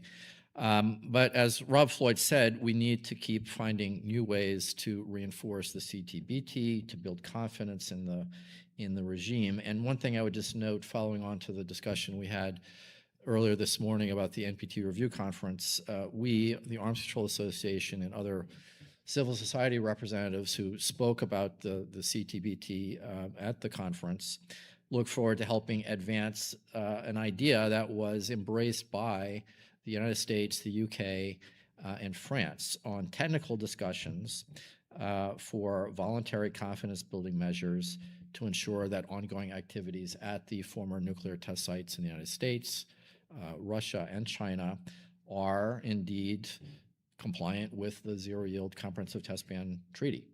And even though the conference as a whole did not endorse that idea, didn't endorse anything because there was not consensus, there was that P3 joint statement that endorsed that idea. And so that's something to build on and to pursue to try to make sure that going forward in the future, all states are meeting their CTBT obligations, including the United States, which is a signatory and has legal obligations to the treaty. So with that, we're going to shift gears a bit. I want to turn over the microphone to one of our dedicated, capable, and passionate members of the Arms Control Association team, our Policy and Program Associate, Libby Fletoff, who will explain what you will hear and see next. So Libby, the podium is yours. Thank you so much, Daryl. All right, as Daryl said, my name is Libby. I've been with ACA for about 3 years ago. One could say I'm part of that younger generation we keep talking about and trying to inspire here. And it gives me absolute great honor and pleasure to introduce the next portion of our agenda, which is to commend the winners of our 2025 Arms Control Person of the Year competition.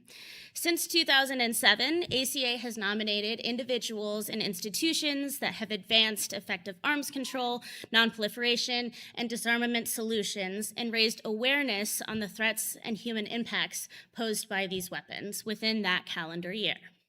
For the 2025 cycle, ACA staff and board nominated 8 individuals and institutions. Each of these nominees helped to advance disarmament, nuclear security, and international peace in unique and important ways. Through an online voting process engaging thousands of participants from more than 63 countries, probably many of you in this room, the winners of the 2025 Arms Control Person of the Year were the Hiroshima and Nagasaki Peace Messengers. These peace messengers are a network of high school advocates who were nominated for their advocacy against nuclear weapons. Their advocacy for peace and disarmament last year also coincided with the 80th anniversary of the US atomic bombings of Hiroshima and Nagasaki. In a moment, we will hear from some of those peace messengers and students on their initiative, their history, why they believe it is important to get young people involved in the effort against nuclear weapons, and their own personal message for us and the world. But before we get to that, I want to emphasize the important work of so many people in this space. At a time where progress may seem slow or impossible, it is important to remember that tangible efforts take place at every level. Whether it be grassroots engagement, critical policy work, advocacy, education, and more, each contribution, each effort is needed in the collective push towards a safer world. I had the unique opportunity of meeting some of these students last month at the MPT Review Conference, and I can confidently say that they encompass everything that this award is supposed to elevate. And I hope that you find them as inspiring as I do. And with that, I will go ahead and pass it off to our comms team to hear from the students.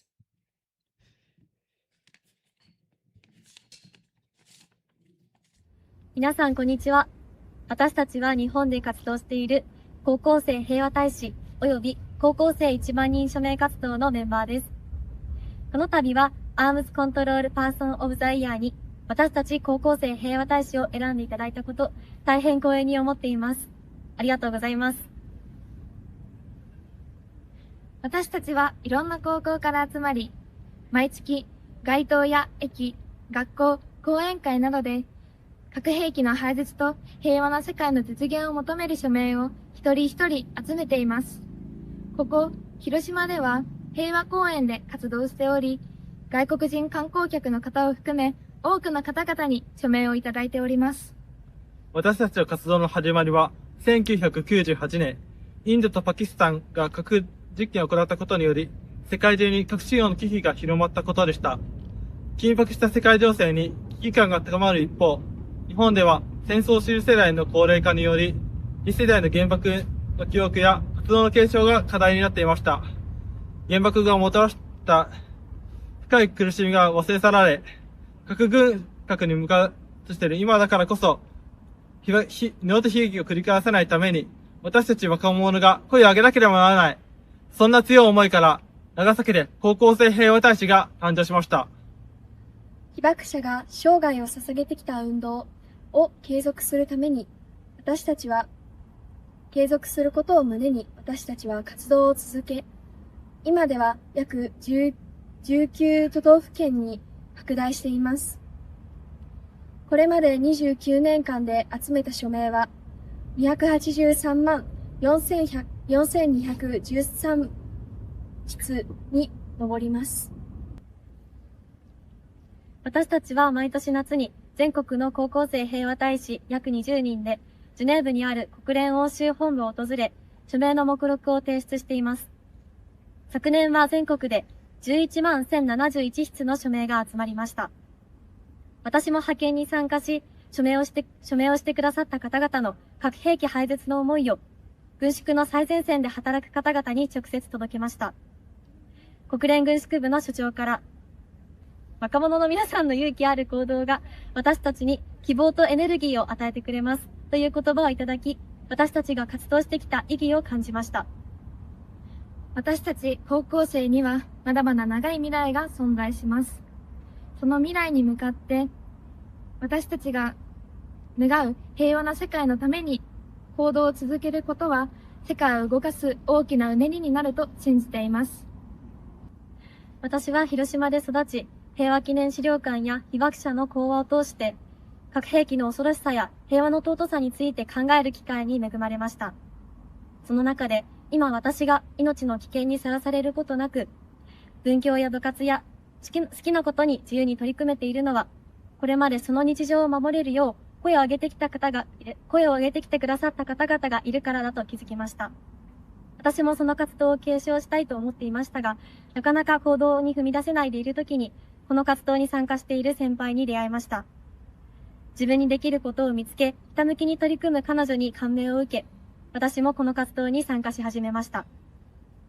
私たち一人一人ができることは少なく、限られたコミュニティの中であるものかもしれません。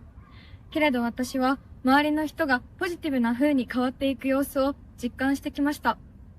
その変化を地道に積み重ね、地域社会で平和の思いを広げていくこと、それこそが核廃絶への第一歩なのではないかと感じています。これからも続く平和を紡ぐために、私たちはささやかで忍耐強く継続的な努力をしていきます。核の恐ろしさを知る広島や長崎からの平和を願う声は、核が使われる恐怖が高まっている今だからこそ、決して絶やしてはならないと強く感じています。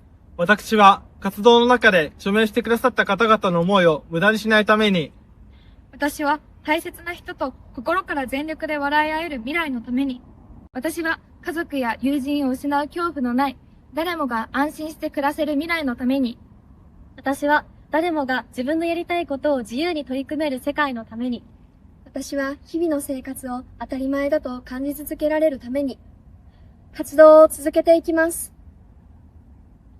なぜなら私たちは、微力だけど無力じゃないから。ありがとうございました。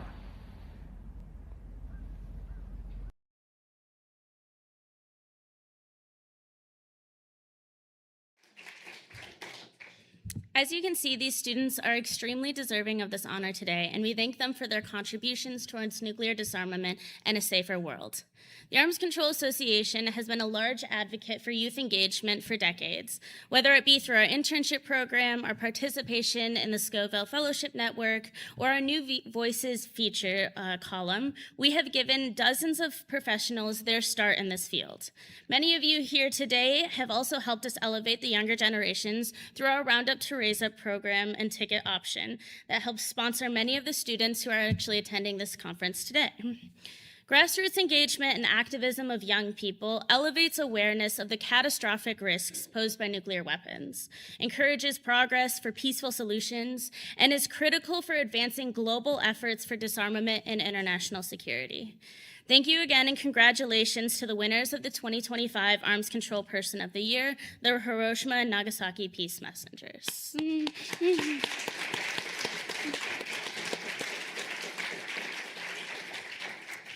With that, we are going to break for lunch, but I have a few instructions first. So if you have noted to us that you have a dietary restriction and or allergy, in the back of your name tag, you should have some sort of note card.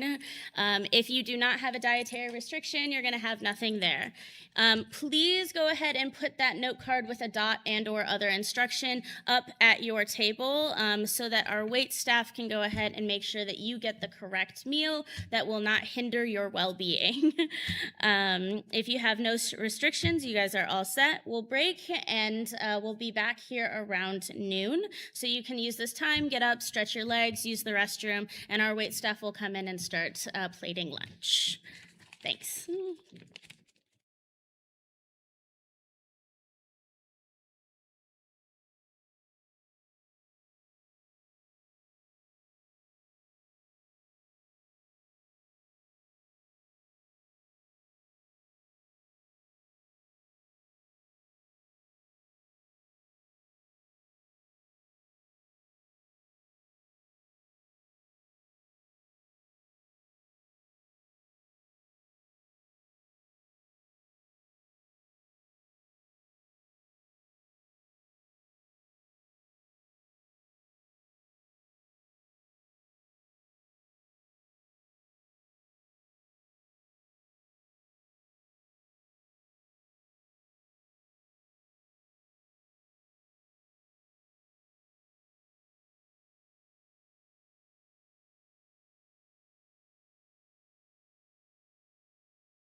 Thank you so much again for coming. My name is Kelsey Davenport. I'm the Director for Nonproliferation Policy at the Arms Control Association, and I'm very pleased to be moderating this next keynote while you continue to enjoy your lunch. So for decades, the Catholic Church has played a powerful role in the nuclear disarmament movement. Dating back to 1963, when Pope John Paul XXIII stated decisively in his papal encyclical Pacem in Terris that nuclear weapons must be banned, the Catholic Church has played an important role in continuing to press for the elimination of nuclear weapons. Specifically here in the United States, we've seen Catholic communities come out in force to support key policy issues, such as the 1982 Rally for Nuclear Disarmament in New York, support and advocacy for critical arms control treaties. They've been instrumental in ending nuclear testing and, importantly, drawing attention to the humanitarian and environmental consequences that the nuclear weapons development complex produces. But the Catholic Church's contributions to disarmament extend far beyond the policies that they have lent their voice to support. By rejecting nuclear deterrence as immoral, the Catholic Church provides a clear framework for challenging prevailing narratives about the security utility of nuclear weapons, a moral framework that we think Catholics and non-Catholics alike can draw upon to contest justifications for nuclear weapons and ask our policymakers difficult questions about what our nuclear weapons are for. So to further explore the Church's position and teaching on nuclear weapons, I'm honored to introduce our next keynote speaker, Archbishop John Wester, who is one of the leading Catholic voices pressing for action to advance disarmament. Archbishop Wester was ordained a priest in 1976. He was named Bishop of Salt Lake City in 2007, and then installed as the 12th Archbishop of Santa Fe in 2015, where his district includes both the Los Alamos and Sandia National Laboratories. In 2022, he published a pastoral letter, Living in the Light of Christ's Peace, a Conversation Towards Nuclear Disarmament. And in August 2025, he participated in the pilgrimage to peace to Japan to commemorate the 80th anniversary of the bombings of Hiroshima and Nagasaki. As part of that pilgrimage, he joined a group of bishops from South Korea, Japan, and the United States in a joint statement strongly condemning the use and possession of nuclear weapons and the threat to use nuclear weapons. The bishops also noted, and I quote, "Alongside other civil society and religious organizations, we will continue to protest the inhumanity of nuclear weapons and insist on the common good of protecting the earth and all life upon it." So before I turn the microphone over to Archbishop Wester, let me just remind you that if you have questions for the Archbishop, please feel free to write them on the notepads on the table, hold them up, and one of my colleagues will collect them. And now, Archbishop Wester, thank you so much for joining us, and the floor is yours. Thank you. Thank you very much. I'm very grateful to you and to all of you. Good morning and good afternoon. I wish I could be with you in person. I very much admire your work. And I also wish I could be joining you for lunch. I have a cup of tea here, so I can join you a little bit. As you just heard, I am John Wester, the Archbishop of Santa Fe. I truly am honored to speak with you here on the Catholic Church's evolving position towards the abolition of nuclear weapons. I'll begin with the fact that the Vatican chose to be a non-voting permanent observer at the United Nations. This allows the Church and the Holy See to be neutral and relatively free of political constraints. Therefore, the Catholic Church can be an umpire of sorts, calling balls and strikes in the deadly game of nuclear disarmament. The last three review conferences of the Non-Proliferation Treaty have failed to make any progress toward nuclear disarmament. I say, 3 strikes and you're out. In my view, the primary responsibility for this failure lies with the original 5 nuclear weapons powers. Not once since the NPT went into effect 56 years ago have they begun to fulfill the treaty's obligation to pursue negotiations leading to nuclear disarmament. Instead, they are aggressively implementing the so-called modernization programs to keep nuclear weapons forever, while at the same time blaming one another. In this circular game of finger pointing, the United States accuses China of a reckless nuclear buildup. China argues that it is the US that is accelerating the new arms race. Russia continues its war on Ukraine, with the not-so-veiled nuclear threats to deter Western intervention. The US attacks Iran for alleged nuclear weapons programs allied with Israel and undeclared nuclear weapons power and non-signatory to the NPT. The nuclear weapon states are holding on to the raw, naked power that their terrible weapons seemingly convey. But they are losing the moral, spiritual, and humanitarian argument that will ultimately prevail, or otherwise, human civilization may perish. Indeed, the moral, spiritual, humanitarian argument has already produced the Treaty on the Prohibition of Nuclear Weapons, which the Vatican was the first nation state to sign and ratify. But how did the Vatican get there? To begin to answer, I'll start with my own individual journey in nuclear disarmament. In 2020, I was asked by Tina Cordova of the Tularosa Basin Downwinders Consortium to speak at the New Mexico State Capitol building on the suffering of the Trinity test victims.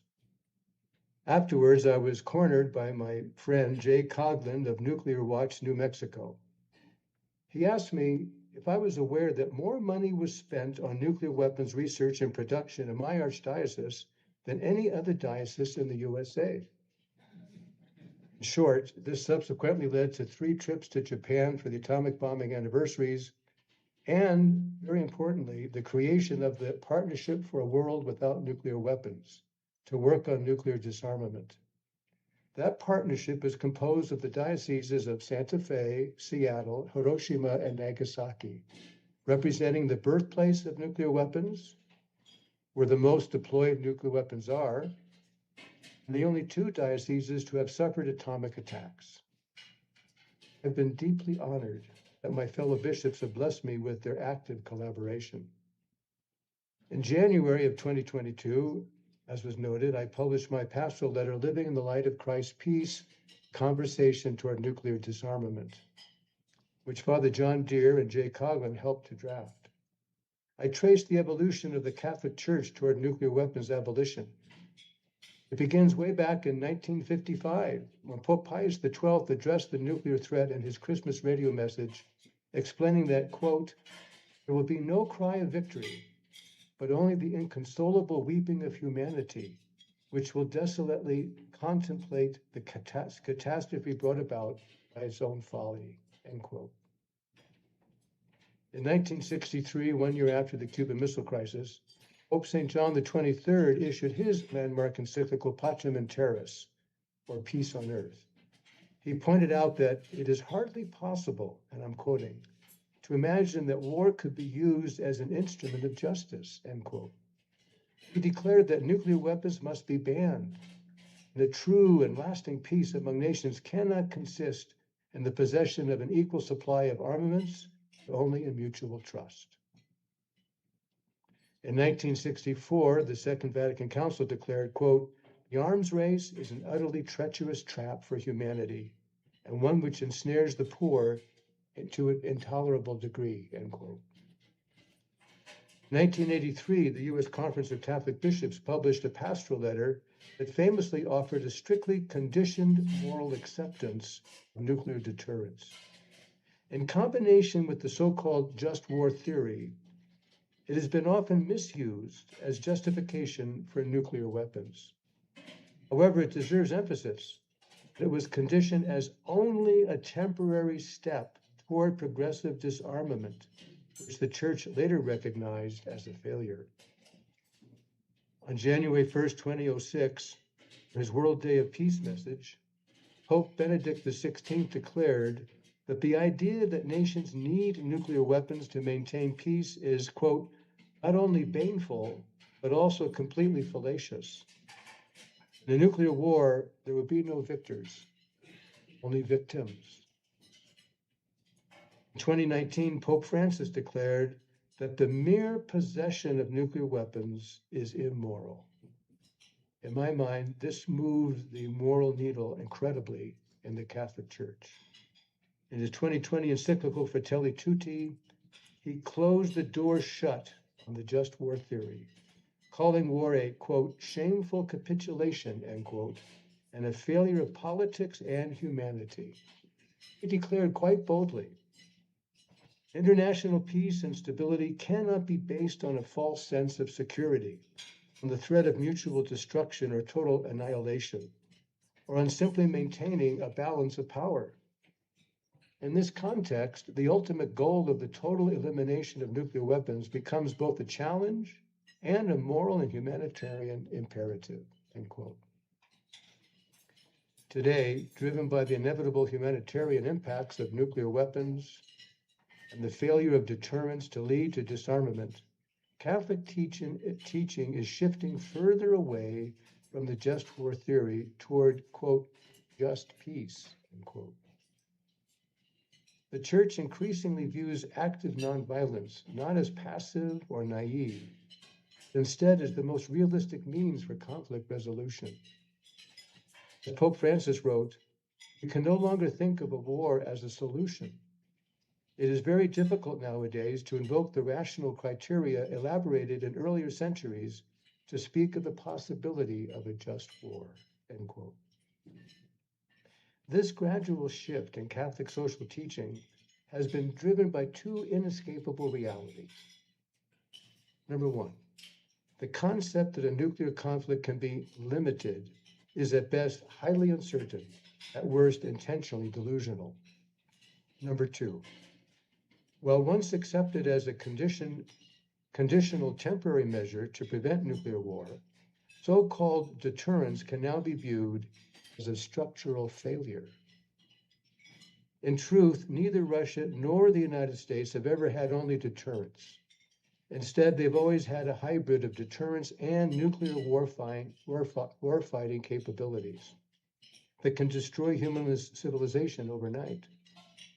That is why we have thousands of nuclear weapons instead of the few hundred needed for minimal deterrence. And this is why the United States has a $2 trillion modernization program to keep nuclear weapons forever. Moreover, given past accidents and false warnings, we need to ask the question, what is to deter the deterrence? Won't there always be a threat as long as nuclear weapons exist? I reiterate what Reagan and Gorbachev famously said long ago, quote, a nuclear war can never be won and must never be fought, end quote. Why is that? Simply put, there is no such thing as a just nuclear war.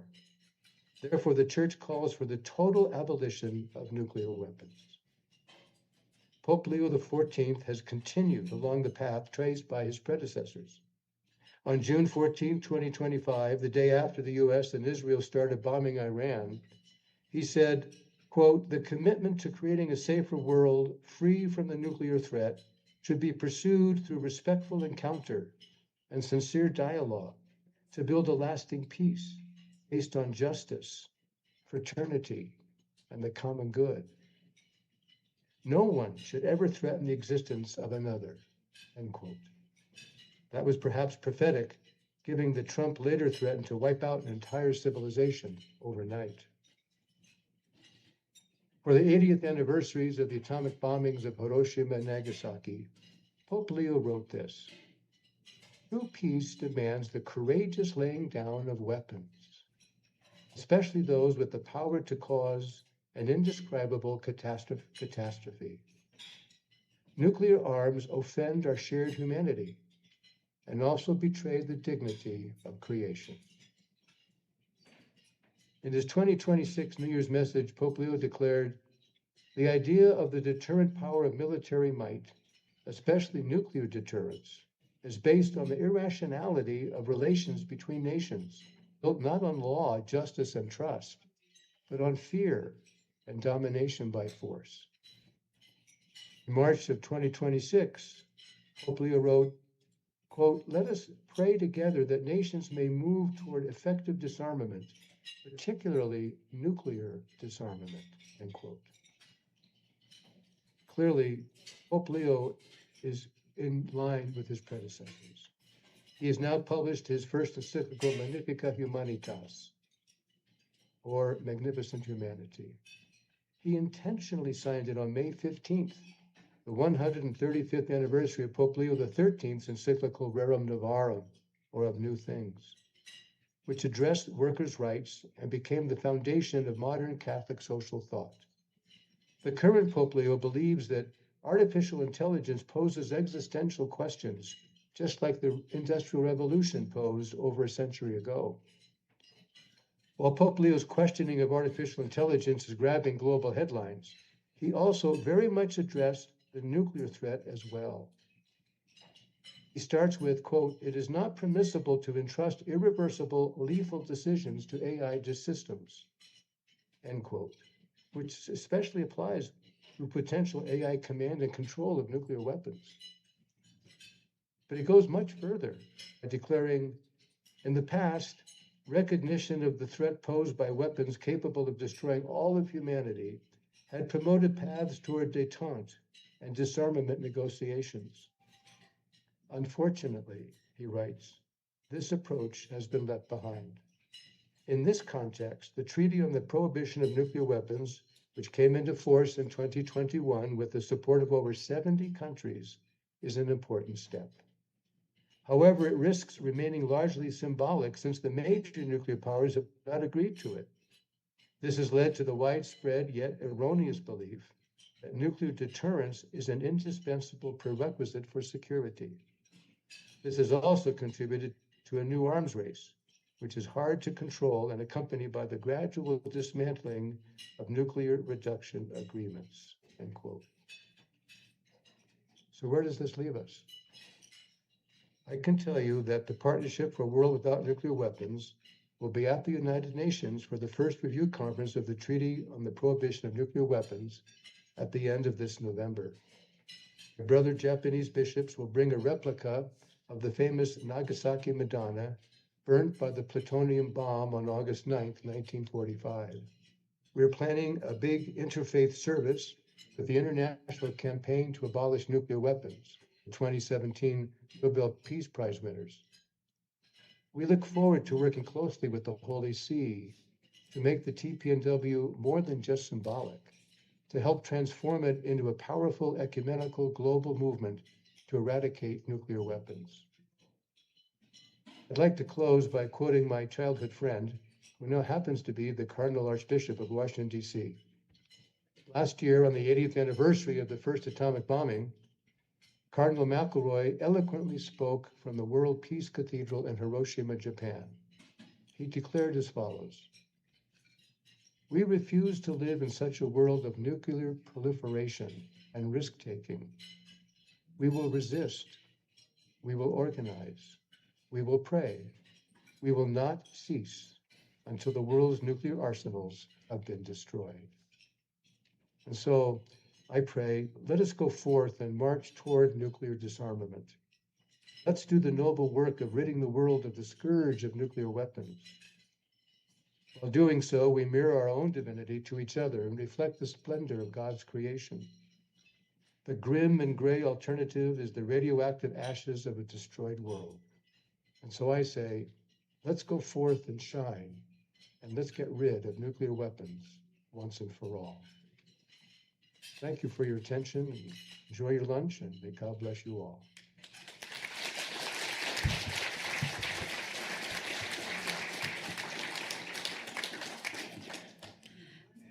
Thank you so much, Archbishop Wester, for sharing your words with us. We already have a number of questions that have come up, but I want to start first by asking you a question about your fellow bishops across the United States. One thing that I think made your pastoral letter of 2022 so engaging and so powerful was the connection you made to the local communities, the communities in your archdiocese that have been affected. But certainly by no means is the Archdiocese of Santa Fe the only district that's been affected by nuclear weapons development. So have you seen your pastoral letter inspire other bishops to engage on nuclear weapons issues and to connect them to local issues, or even to ensure that within their diocese, within their communities, the Pope's writings and teachings about nuclear weapons are being spread? Thank you for the question. I think, yes, I received a favorable response among my brother bishops for the pastoral. Many were very enthusiastic about it. My general sense, though, is that there's not a huge urgency to the response to the pastoral letter. I've been told, yes, we agree with you, but we have so many other issues to deal with these days. And you know, for example, not a bishop, but a pastor here in New Mexico said, I'm just trying to keep my congregation safe in the midst of a lot of the violence that we're dealing with here in my community. So I think that's one of the issues is to how do we get people to look at an issue that for many just doesn't seem that urgent. They say, well, for 80 years, 80 plus years now in August, you know, deterrence seems to have kept us safe. Well, we know that's, you know, as McNamara said, that was luck, and luck is not a good strategy. I like to believe it was also somehow due to divine providence, God's somehow watching over us. But I just, so to get my brother bishops, to get pastors to really see this as an urgent issue is very difficult. I think part of that has to do with the fact that for all these years, we've bought the narrative that deterrence is working. You know, if I may say, the United States has said that this is what we have to do. And so this military industrial complex just keeps moving forward with these modernization programs. So I think that people have just bought the narrative and they don't realize how dangerous deterrence is. They don't realize that it's just, you know, all the near misses we've had, accidents and et cetera. So I think that's, to me, the challenge is how do we get people to talk about this? Here in my archdiocese, of course, many of my parishioners make their living at Sandia and Los Alamos. So it's not exactly a topic they wish to involve themselves in. So perhaps just a follow-up on that. Do you think more needs to be done to convince bishops in the United States that the Pope's declaration that the possession of nuclear weapons is immoral? I mean, do you feel that they're convinced of that, or do we need to do more? No, I think you're right. That's a very good point. And when Pope Francis said that in 2019, that was huge because, as you know, the 1983 peace pastoral, the so-called peace pastoral of the USCCB, did allow for deterrence. It was kind of a concession. But as I mentioned in my little talk there, that was meant only as provisional. It was meant to be temporary, that we need to go beyond that. But Pope Francis helped us to go beyond that when he said that even possessing nuclear weapons is immoral, obviously because of their inherent destructive capabilities, but also because of the money that's being spent on them and not being spent on medical advances and education and so many other areas where humanity would prosper because of that money and that support. So I think that's really, to be frank, the Catholic Church is not immune to politics like any other human institution. And not everybody in the Catholic Church saw Pope Francis as someone they wanted to agree with everything. So that's a difficulty, but I think that's huge statement. And my question to my brother bishops and pastors and all Catholics, at least, is what are you going to do about that? The Pope has said it's immoral. So what are you going to do about it? And to me, that's a very good segue to that conversation we need to have about nuclear disarmament. So I want to follow up now on a statement you just made about the nuclear industrial complex, which certainly is quite prevalent in the Archdiocese of Santa Fe. And this question comes from a member of our audience who is both a scientist and a Catholic. And he notes, as you have stated, that Pope Francis articulated that the use of nuclear weapons is immoral, the possession of nuclear weapons is immoral, and asks, does it then follow that the production of nuclear weapons and their delivery systems is immoral? If this is so, why has this not been clearly articulated by the Church? And do we need to do more to lay at the feet of the scientists, the engineers that are working on these systems, the moral obligation that they have in no longer supporting the military-industrial complex? My answer is yes. So I think that questioner is right on target. I brought this up. For example, we have permanent deacons here in the Archdiocese of Santa Fe, many of whom work at Lanel and at Sandia. I've talked to many of them. And this comes up, some have asked me in terms of a conscience question, is it moral for me to work here? I think we have to differentiate between objective morality and subjective. So in my mind, I use the terms ethics for objective and moral for subjective. So for example, Jean Valjean objectively committed a crime. To steal is wrong, and so that was wrong. But morally, he was not culpable because he was doing it to help support his sister and their children. So we have to distinguish. So a person working at one of the labs, in my view, has got to make that decision for himself or herself. I can see somebody coming to the conclusion, I can no longer work here. Much as somebody might say, I can't work for tobacco companies any longer, or things like that. So I could see someone coming to that and I know, in fact, some have left because of that.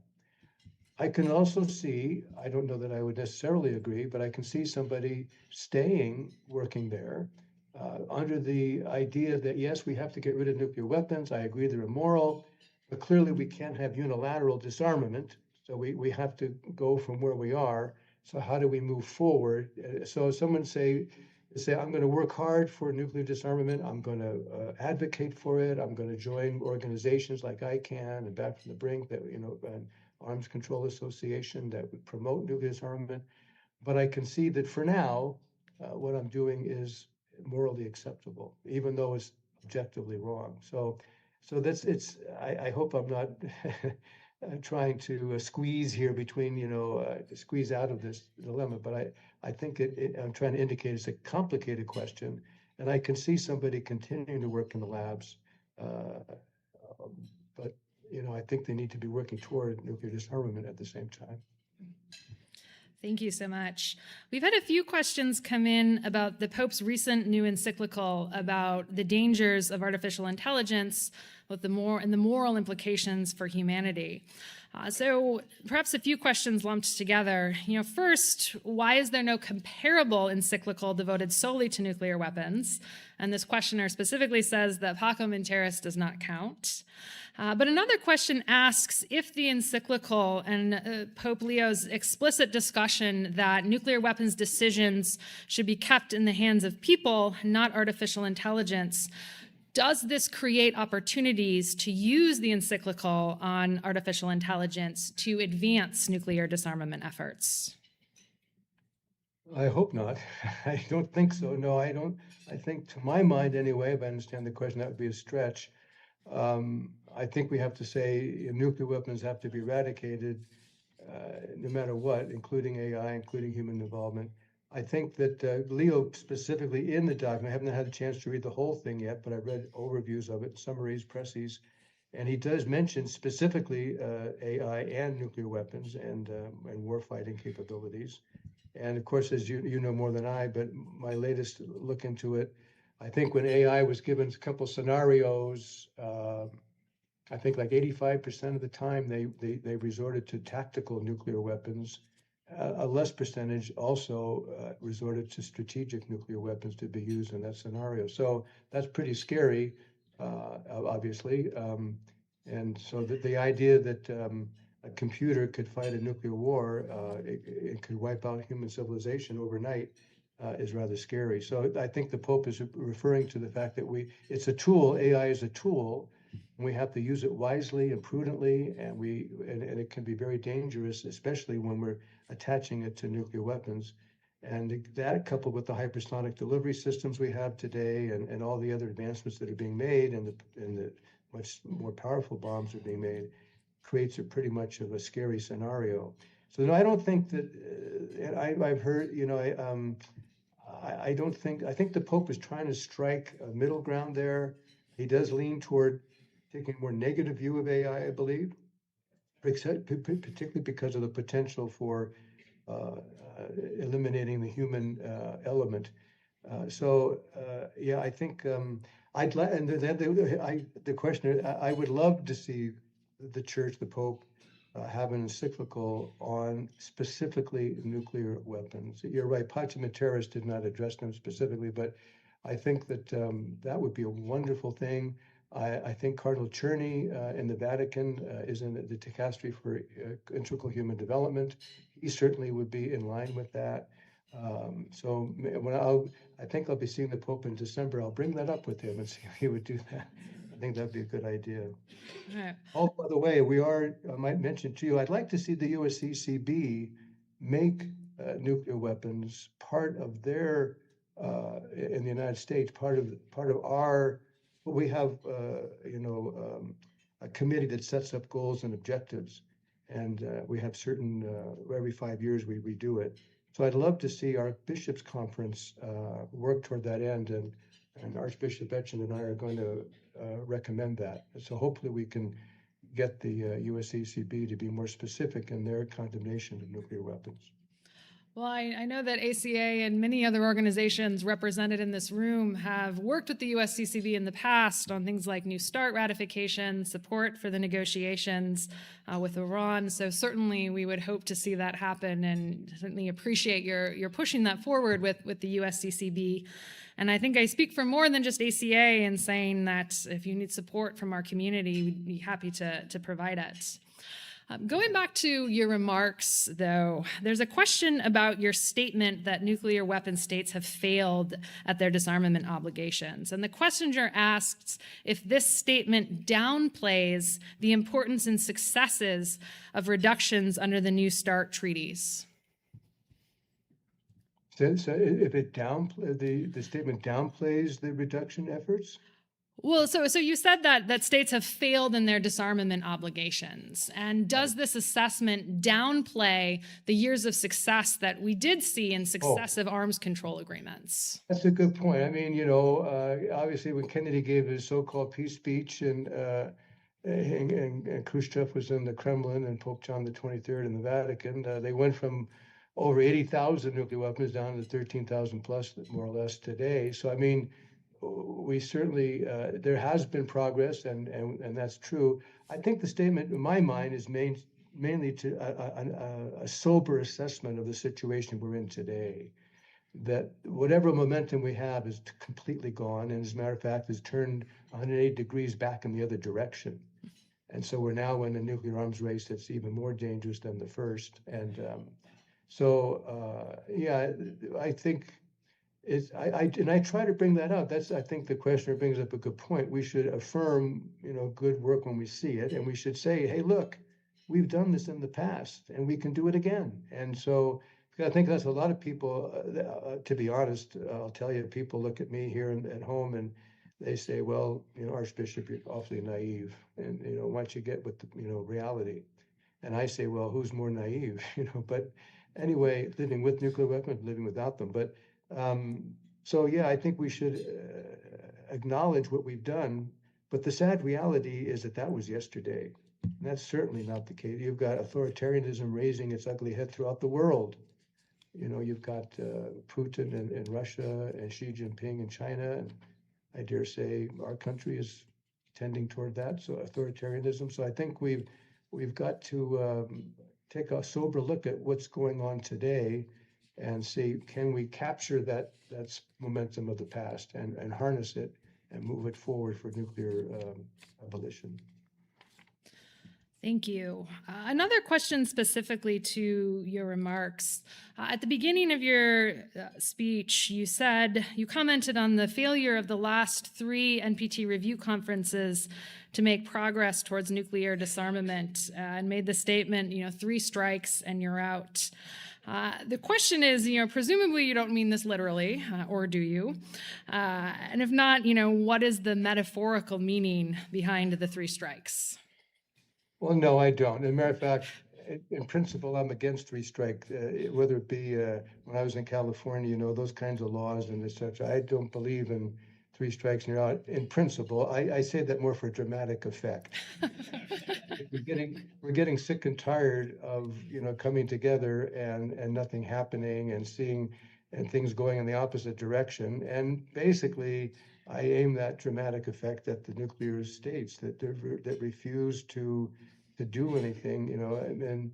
And of course, as you know, the nuclear states didn't not only do not sign the TPNW, but they came out right away against it. And so I just think after all those years since 1971, I mean, it strikes me that I guess trying to rattle their cages and say let's go, but I think and to me too, it means I guess I'm putting my eggs in the TPNW basket and hoping that maybe that could save the day where the NPT couldn't be successful. Maybe the TPNW can. I know the Vatican, and it's a nice soundbite for me, of course, as a Catholic bishop, to say that the Vatican was the first city-state to sign and ratify it. But it's pretty much, what we need, obviously, is to have the nuclear states get behind it. And the geopolitical landscape they're dealing with today, that doesn't look very favorable. So perhaps building on that, I mean, as you noted, it doesn't seem like we're facing a favorable environment where we would have the nuclear weapon states join the TPNW, so its provisions aren't enforceable to them. So this question asks, can you envision a legal angle, such as the existence of nuclear weapons being a violation of human rights, that even the nuclear powers would be forced to comply with? Well, I'm speaking to a room far wiser than I am, but unfortunately, no, I can't envision that. I just don't see the nuclear powers today being forced legally. I mean, we can't even get them all to back up the UN, and I don't mean to be. I'm an optimist by nature, but I don't want to be too specific here, but you just look all around at laws being broken right, left, and center, precedents being broken in the world today, and nations going to war. And no, I mean, for us, for those of us for whom morality and moral and legal systems are important, I think it gives us a foundation to our argument. It certainly gives it a context that's important.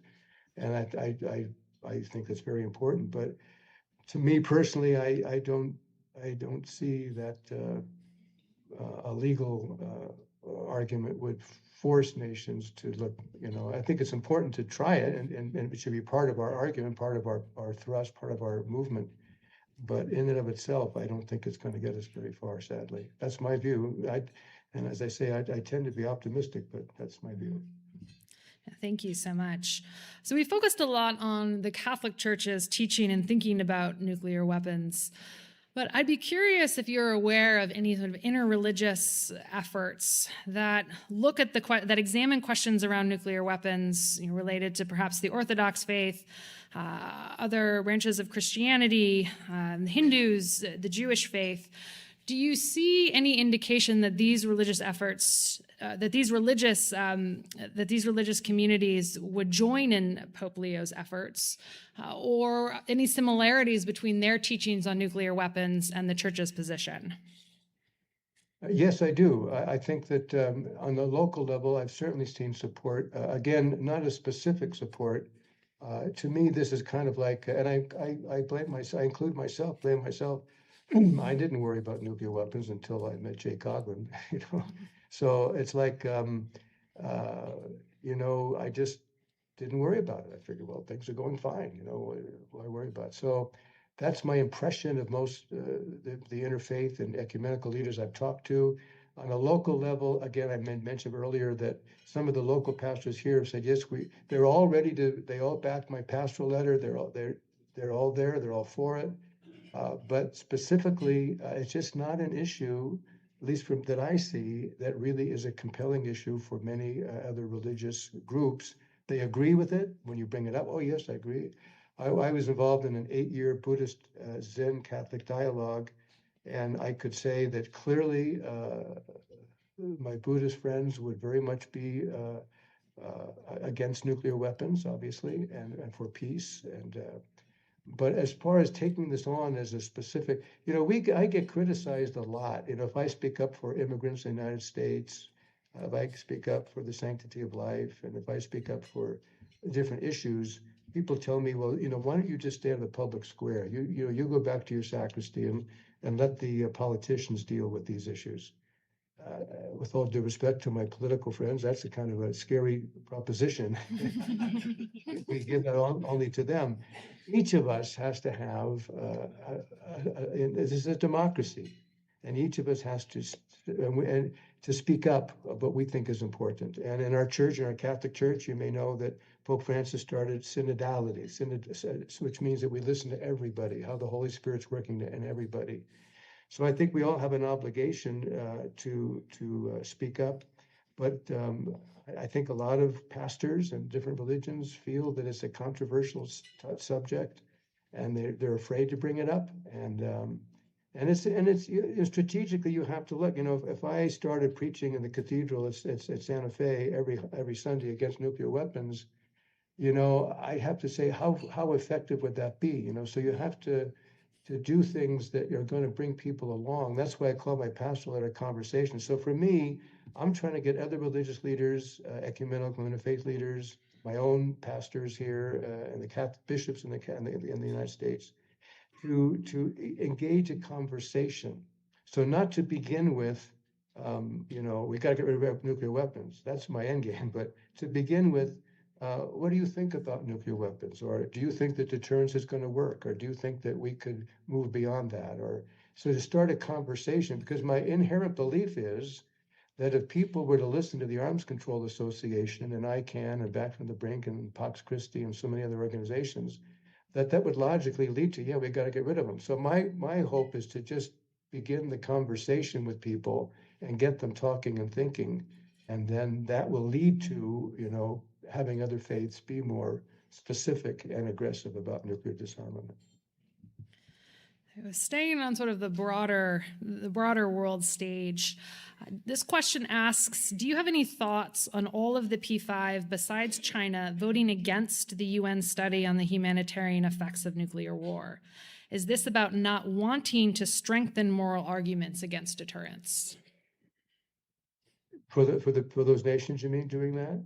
Yeah. I think my own interpretation is that you know, China wants parity by, I think, 2035 with the Russia and the United States, and Russia and the United States are going, you know, gangbusters on modernizing their nuclear arsenals, and you have the other countries, you know, of course, the terrible thing going on now with Iran. So I mean, so yeah, I think it's a question of nations are more concerned about themselves and not about the world politic. And I think the UN's, in my mind, example of that, of how the UN has, people keep trying to take away the authority of the UN. They don't want to come together. And you know, the way the UN is set up, of course, Russia and US and China can veto anything moving forward in that regard. So I just see it's just kind of a global, you know, we've become, in my view, very narcissistic, you know, thinking only of ourselves, self-referential, and not thinking of the common good. One of the basic tenets of Catholic social teaching is the common good, to work toward the common good. And so I think that's really something that we just don't see so much anymore.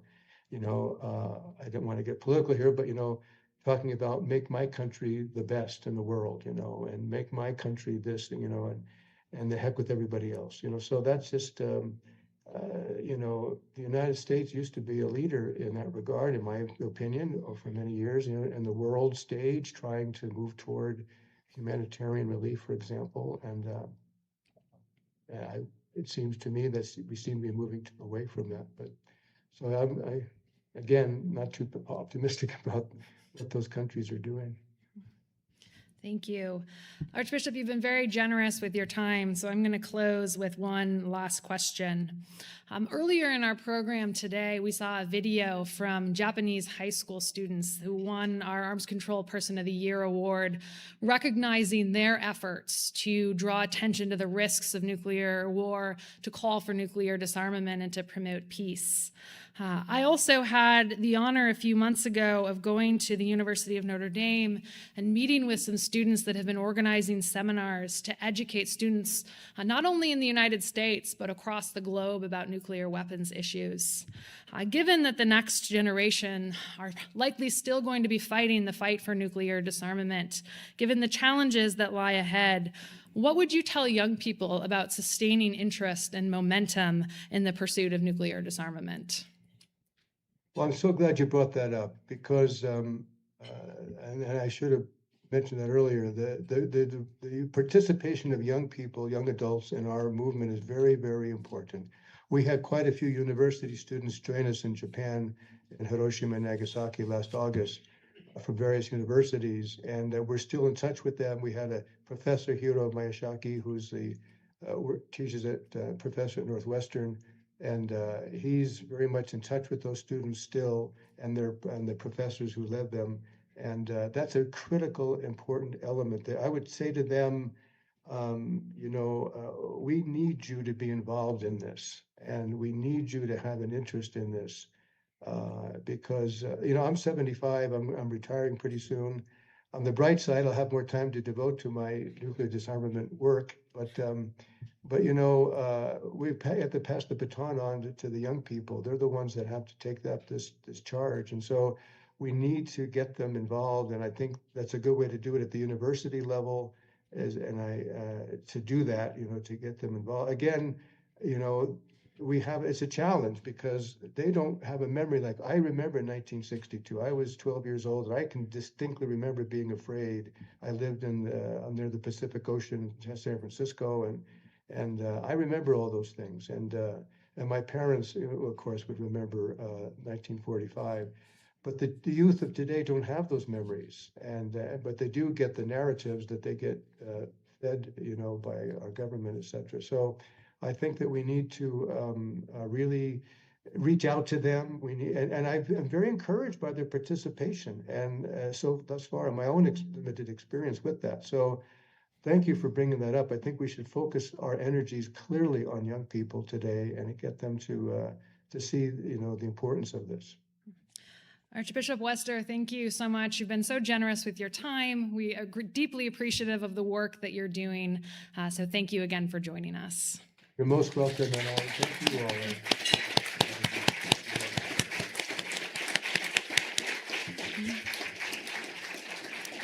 And I'm now going to turn the mic back over to Daryl.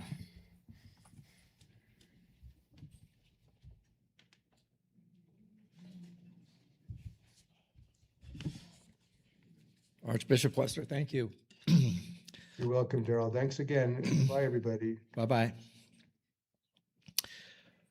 So, one of the things that this annual gathering reminds us of, and that strikes me every day when I work with Arms Control Association staff members, friends, and colleagues, is that there are so many ways in which, and so for so many varied reasons, people pitch in to promote peace and security and to help prevent nuclear arms racing, nuclear testing, nuclear proliferation, and nuclear war. From the young people that we need, high school students in Japan, faith leaders in New Mexico and around the globe, diplomats, journalists, teachers, scientists, arms control experts, artists and writers, donors, financial managers, interns, executive directors, board members, people trying to make the world safer, more humane, and more peaceful.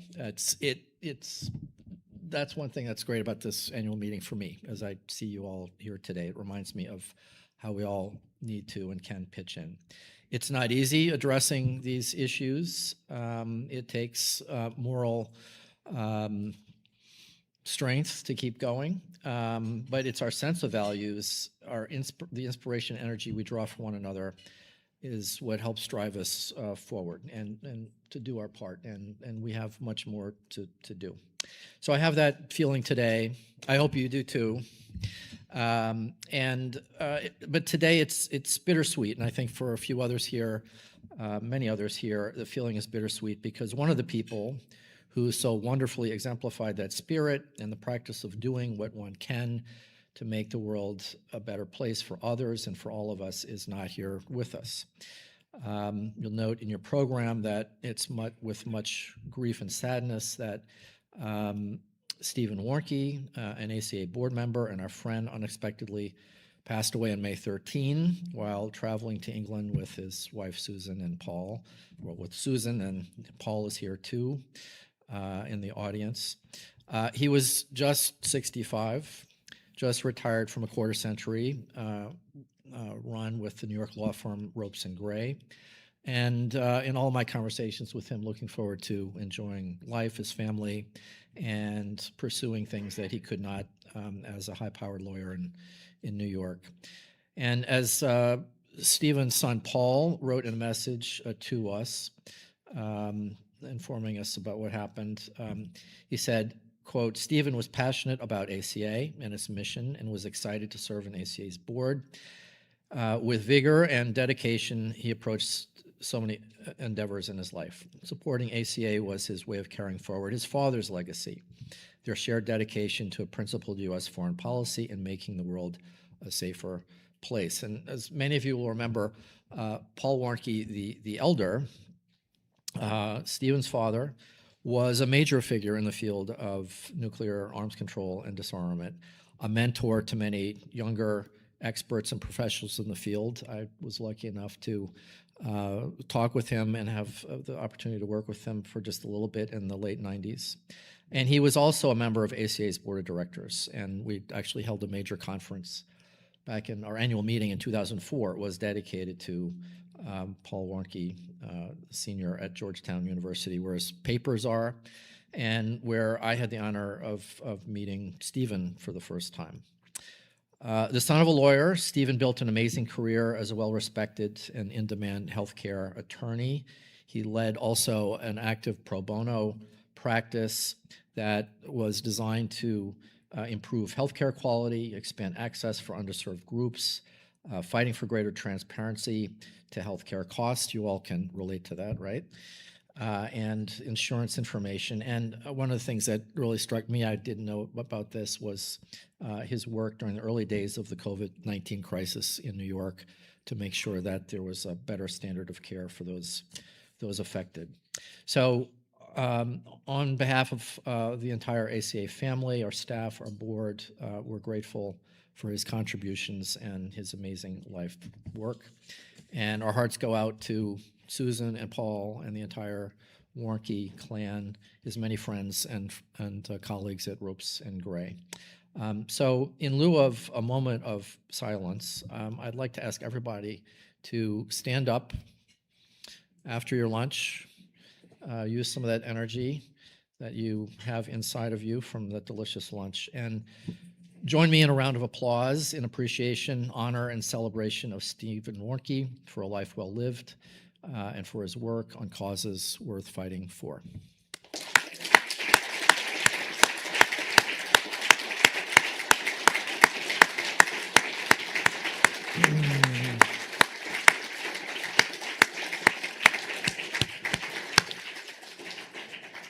All right, thank you, everybody.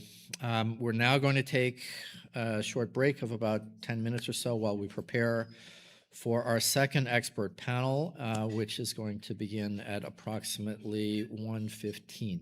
So thank you, everybody, very much.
Thank you.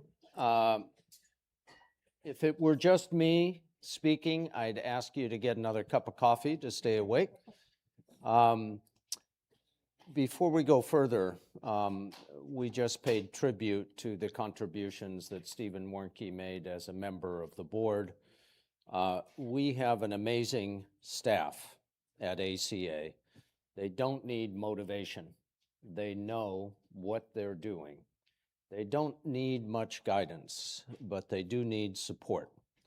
And for that, we have a really excellent team who serve as the board of directors for ACA. And I just wanted to mention that a couple of our long-term board members have just rotated off. Those are Randy Riddell, Ambassador Laura Kennedy, and Angela Kane. And we have 3 new board members that I just want to mention because they are well-respected experts. Joy Connery, who could not be here today, Lynn Ruston, who you've already heard from this morning, and Ambassador Bruce Turner. Stand up, Bruce, so we can recognize you.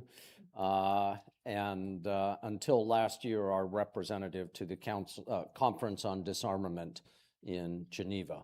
So I want to thank all of the board members, several of whom are here today, for the support that they give. We are going to talk now about challenges in the Middle East. And we'll start with Kelsey Davenport, who you just heard from. And again, I have to boast that one of the great assets that ACA brings is Kelsey Davenport, who is recognized and sought after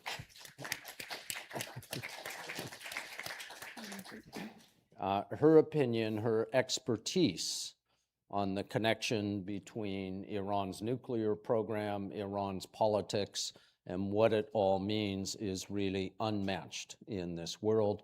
And it is, as I say, a great asset and a great pleasurable person to work with. So, Kelsey, let me start with you. We have a situation of a continuing skirmish, intervention, war in the Middle East that may or may not be under a ceasefire at the moment, but that has brought renewed attention to Iran's nuclear program. I know that the daily press covers the question of what's being negotiated right this moment, and is there a breakthrough imminent?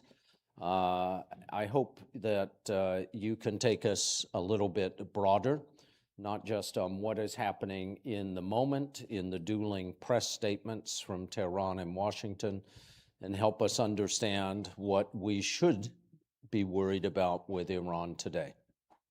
Well, thank you so much, Tom, for your kind introduction, and thank you all to your support for the Arms Control Association for being here today. We greatly appreciate it. So as Tom said, I'm going to talk about Iran, and to talk about what we need in a nuclear agreement with Iran to block its pathways to nuclear weapons, we really need to start by assessing where the risk is. And looking at Iran's proliferation risk requires both assessing their technical capacity to build a bomb right now, but also their political motivation to do so. Now, from a technical perspective, it certainly would take Iran a longer time to build a bomb now than it would have a year ago. The US and Israeli strikes against Iran's nuclear program, primarily the strikes that were conducted almost a year ago in June of 2025, did target and likely destroy some of the key facilities that Iran would likely use if it were to make the decision to weaponize. Again, there was no evidence that Iran had decided to weaponize, but had they could have produced enough nuclear material for about 10 bombs in 2 to 3 weeks, several more months to build a bomb. So they were on the threshold of nuclear weapons. How long would it take them now, given that their known enrichment facilities have been destroyed, their known conversion facilities have been destroyed? To be honest, it's quite difficult to say with any certainty, in part because we no longer have ongoing inspections of Iran's nuclear program, and it's not entirely clear what remains of their technologies, what remains of the infrastructure. What we do know is that Iran does likely still possess about 440 kilograms of uranium enriched to 60%. That's just shy of weapons grade. They may still have some enrichment capacity at an unfinished enrichment facility at Natanz, and likely centrifuges survived the attacks, perhaps centrifuges that had already been diverted to another site. So the infrastructure still exists, the know-how still exists. So there still is a technical risk, even though it is less imminent. Now, from a political standpoint, again, there is no apparent decision yet by the new Iranian leadership to build a bomb.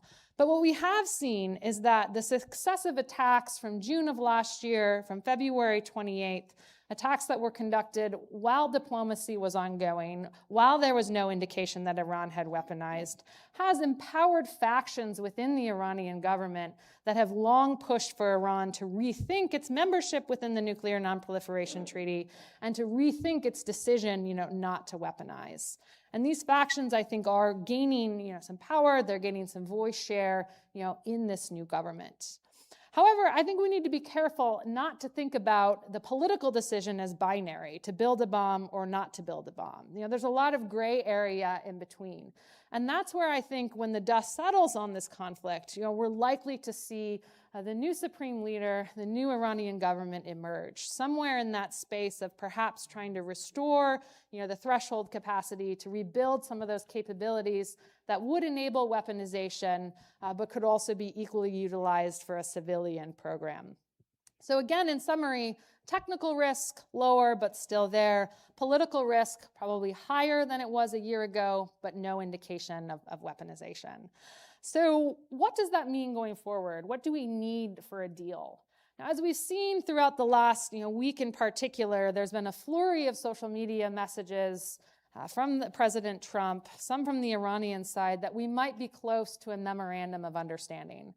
And I like to call this, what it seems to be a non-nuclear nuclear deal, because it doesn't seem like it's going to substantively address any nuclear issues.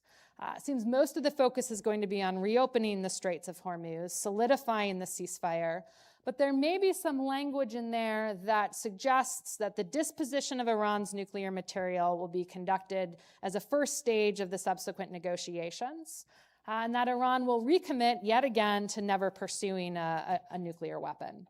So if we get this MOU and it kicks off this very intensive negotiating period, what should we be looking for in a deal? The aspect that I think is most important is really getting almost no attention by either the US or the Iranian side, and that's the restoration of monitoring and verification. Now, after the June strikes last year, Iran ceased cooperating with the International Atomic Energy Agency, and inspectors have not yet returned to any of the sites that were affected by the 12-day war in June. So again, there's this big question mark over what we're actually negotiating over.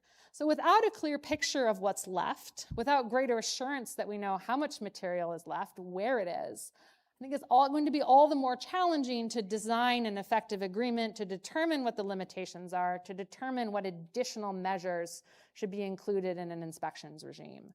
So the first priority in my mind for the United States should be getting inspectors back in, resuming full implementation of the Comprehensive Safeguards Agreement, including the provisions known as Modified Code 3.1, which require notification to the agency about any new nuclear facilities. That should be the number one priority. Unfortunately, Trump has focused in on two other issues that, while important, I think are significantly less important than the monitoring aspect. The first is the disposition of Iran's highly enriched uranium. That stockpile of material enriched to near 60%, or to 60%, that's nearly enough for 10 bombs. And Trump appears focused on trying to remove that material and bring it back to the United States. He admitted in an interview that part of that is for the optics, that it would look good to take that material out. But the reality is that 60% enriched uranium is not easy to safely transport. There are risks. It is highly toxic if that uranium gas becomes aerosolized. So I think a far better solution, one that Iran appears to be open to, would be to actually downblend the uranium in Iran, to reduce it to a lower level. And if we look back at previous US-Russian agreements on downblending highly enriched uranium, there are protocols I think we could use that could give the US greater confidence in that downblending process. Some of the surveillance processes I think would be highly relevant. Ideally, then, the IAEA would be supervising this entire process, ensuring that the material is accounted for.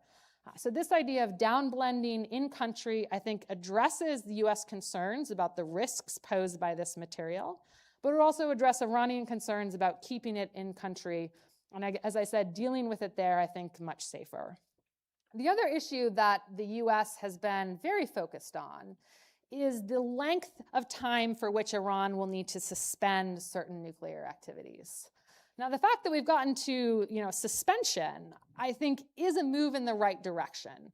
Trump had long been saying that Iran must permanently forego uranium enrichment. And that really was a non-starter for the Iranians. They view enrichment as a sovereign right conferred to them under the Nuclear Non-Proliferation Treaty.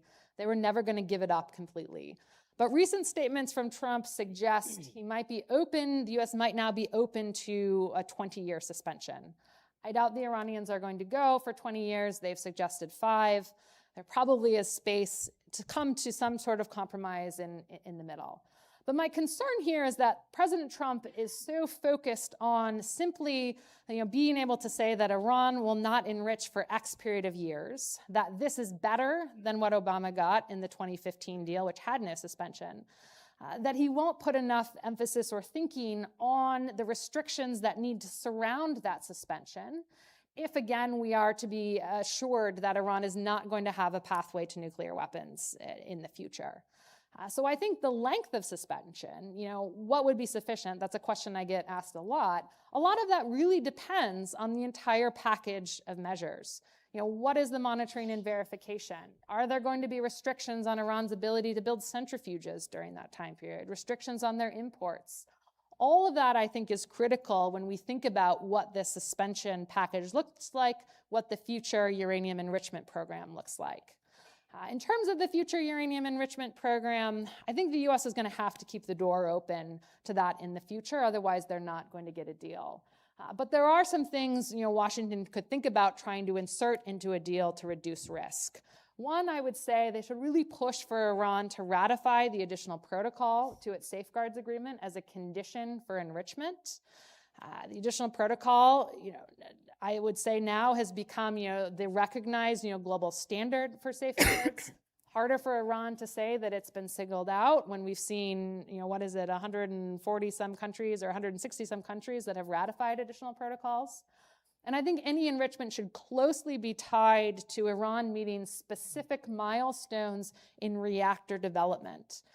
So if Iran does go forward with some of its planned power reactors, an enrichment program that's under 5%, specifically scoped to that reactor under the additional protocol, I think it's workable there to find a solution that, again, would allow Iran to preserve what it views as its sovereign right while addressing the US concerns about enrichment down the road.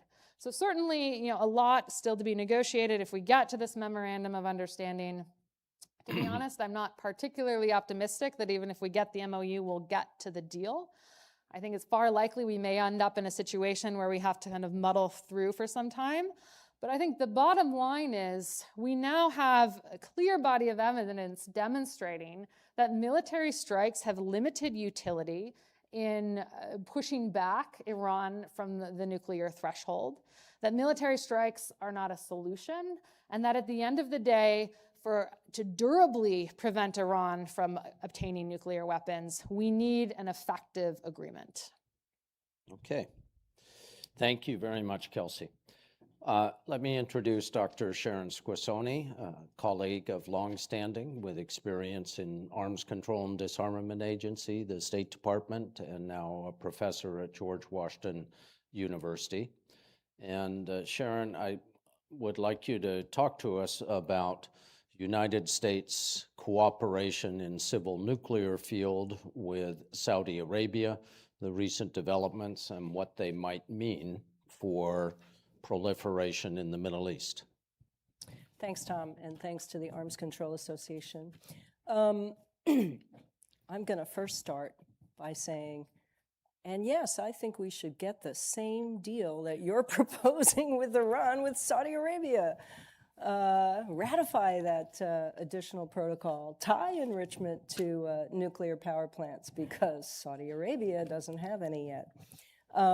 Actually, I would like to start off a little bit with broadening the scope, right? We're supposed to talk about the Middle East.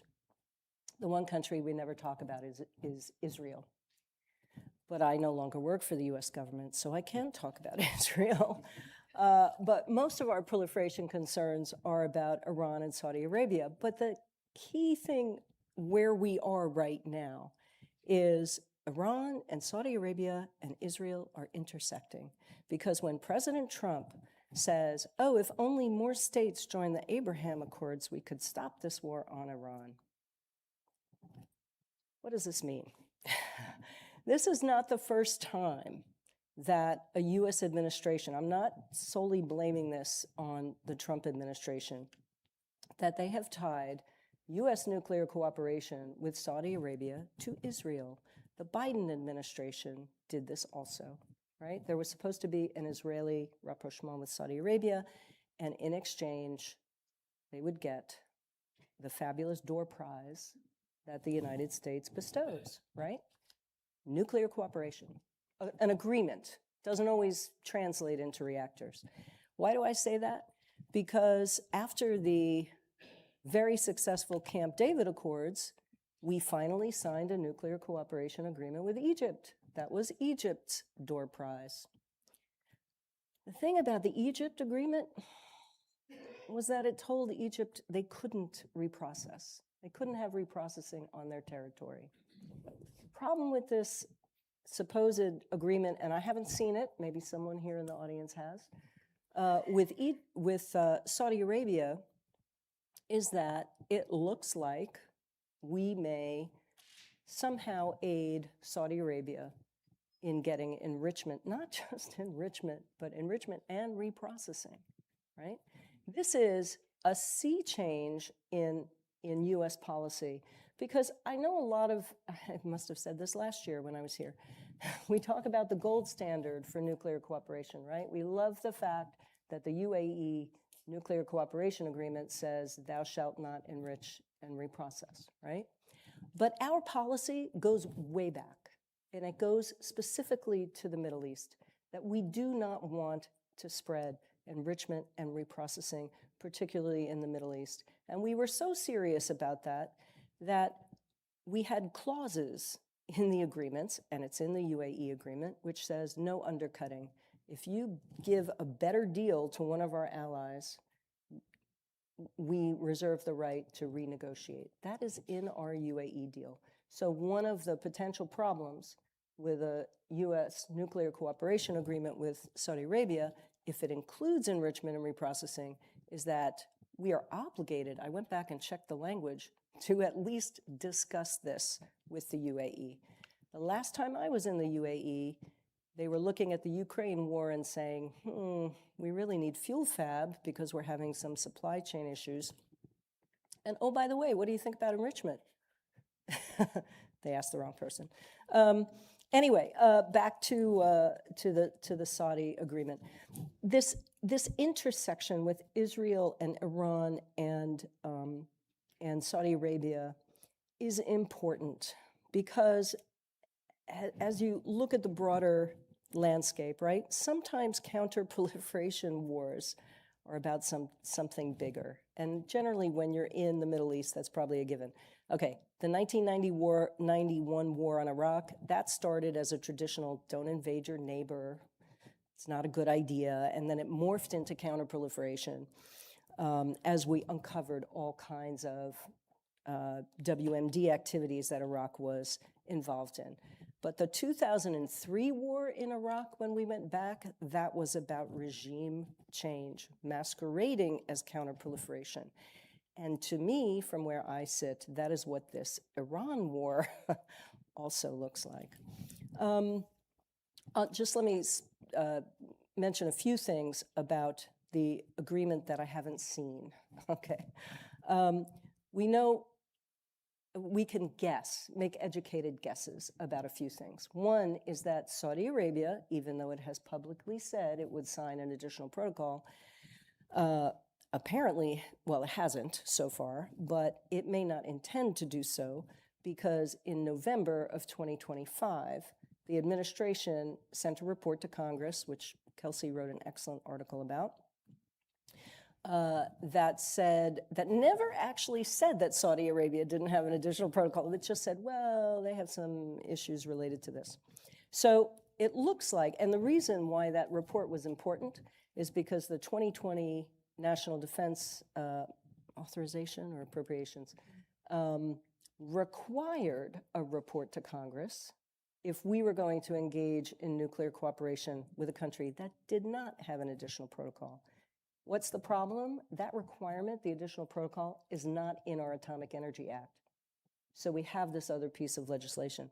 So the report came, that report came to Congress, and in it, it said, oh, by the way, we are negotiating simultaneously a bilateral safeguards agreement with Saudi Arabia to cover some sensitive nuclear fuel cycle capabilities, facilities. So, and that would be enrichment, conversion, fuel fabrication, and reprocessing. And this bilateral safeguards agreement is supposed to be blessed by the Board of Governors, the IAEA. So why does all of this matter? Well, it matters a lot. Would we have been happy if the Russians, I almost slipped and said Soviets, if the Russians signed a bilateral safeguards agreement with Iran on their enrichment facility? Not sure. Would we, the message that the US is giving, right, is that our allies are fine to get these kinds of capabilities, and it's not just Saudi Arabia, it's also South Korea. And we'll take care of it. We'll make sure the highest non-proliferation standards are met, even though they're not signing the additional protocol, which we were the instigators, and I was actually involved in that effort way back when. These messages are not good messages for the non-proliferation regime, right? This bilateral safeguards agreement, it could be blessed by the IAEA. It might be terrific. I would hope that it would incorporate, if it's applied to enrichment facility, that it would incorporate some of the things under the JCPOA. But you can well imagine that Saudi Arabia is not going to do anything that the Iranians are not doing. They've said as much. I'm sure I had a point or two in addition to that. Oh, my last point on the bilateral safeguards. Congress should really ask the administration just how much experience they have in applying bilateral safeguards, because this is what we did before comprehensive safeguards agreements were designed, and the NPT came into force, and we have a comprehensive safeguards agreement. By my count, we had only at that point in the 60s exported 5 or 6 commercial nuclear power plants overseas. Most of them were included under Euratom safeguards. There were 2. There was TerraPower reactors and also the Besnau reactors in Switzerland. And I think Besnau was only operating for like a year before the NPT comprehensive safeguards came into force. So my only point is this seems to be, there's a lot of smoke and mirrors on this. Congress has not seen the agreement. It needs to be sent to the Hill probably by September, if anyone expects this to go through Congress before the end of the year. And my guess is that they're waiting on the war in Iran to conclude in a successful way. So that wraps up, I'm bringing all my pieces back together, and I'll stop there. Thanks. Thank you, Sharon. I think the Congress will debate and deliberate and decide on this with all the same careful attention to detail they've been showing the last year. But it is part of our job to help them to do that, even if they are unwilling to do it. Let me pick up on one point that you made in passing. And again, I'm already getting some questions for the panel. But let me start with this one. In my 36 years as a government employee, I could never say that Israel possesses nuclear weapons. But I'm willing to tell you this secret now. Israel possesses nuclear weapons. And there is something really unprecedented in a letter delivered last month by Representative Castro and a couple of dozen other members of Congress asking Secretary Rubio, what exactly is our policy to not say this? And wouldn't it make sense at a moment when we are debating how to bring stability and non-proliferation standards to the Middle East to have a more open discussion about who has and who does not have nuclear weapons in the Middle East? You can still find in public opinion surveys of the United States, more Americans believe that Iran has nuclear weapons than believe that Israel has nuclear weapons, the opposite of reality. So my question is this significant either for Iran negotiations? Is it significant in the longer term for creation of a Middle East nuclear-free zone? Or should it be understood more as a reflection of the issues surrounding Israel in our domestic politics? Yeah, it's a great question, Tom. And I certainly think that the last explanation you offered, a reflection of the larger relationship between the U.S. and Israel, is one of the drivers of this letter. And I think that one of the points that's made by these 30 members of Congress that, we went to war alongside Israel against Iran, and we're not having an open discussion about Israeli escalatory dynamics, about what might push Israel to consider the use of nuclear weapons or the threat to use nuclear weapons. That's a very important point. We should be having that discussion. But there are two other things that I would point to that I don't think are going to happen overnight if we were to suddenly acknowledge Israel's nuclear weapons, but I think are important.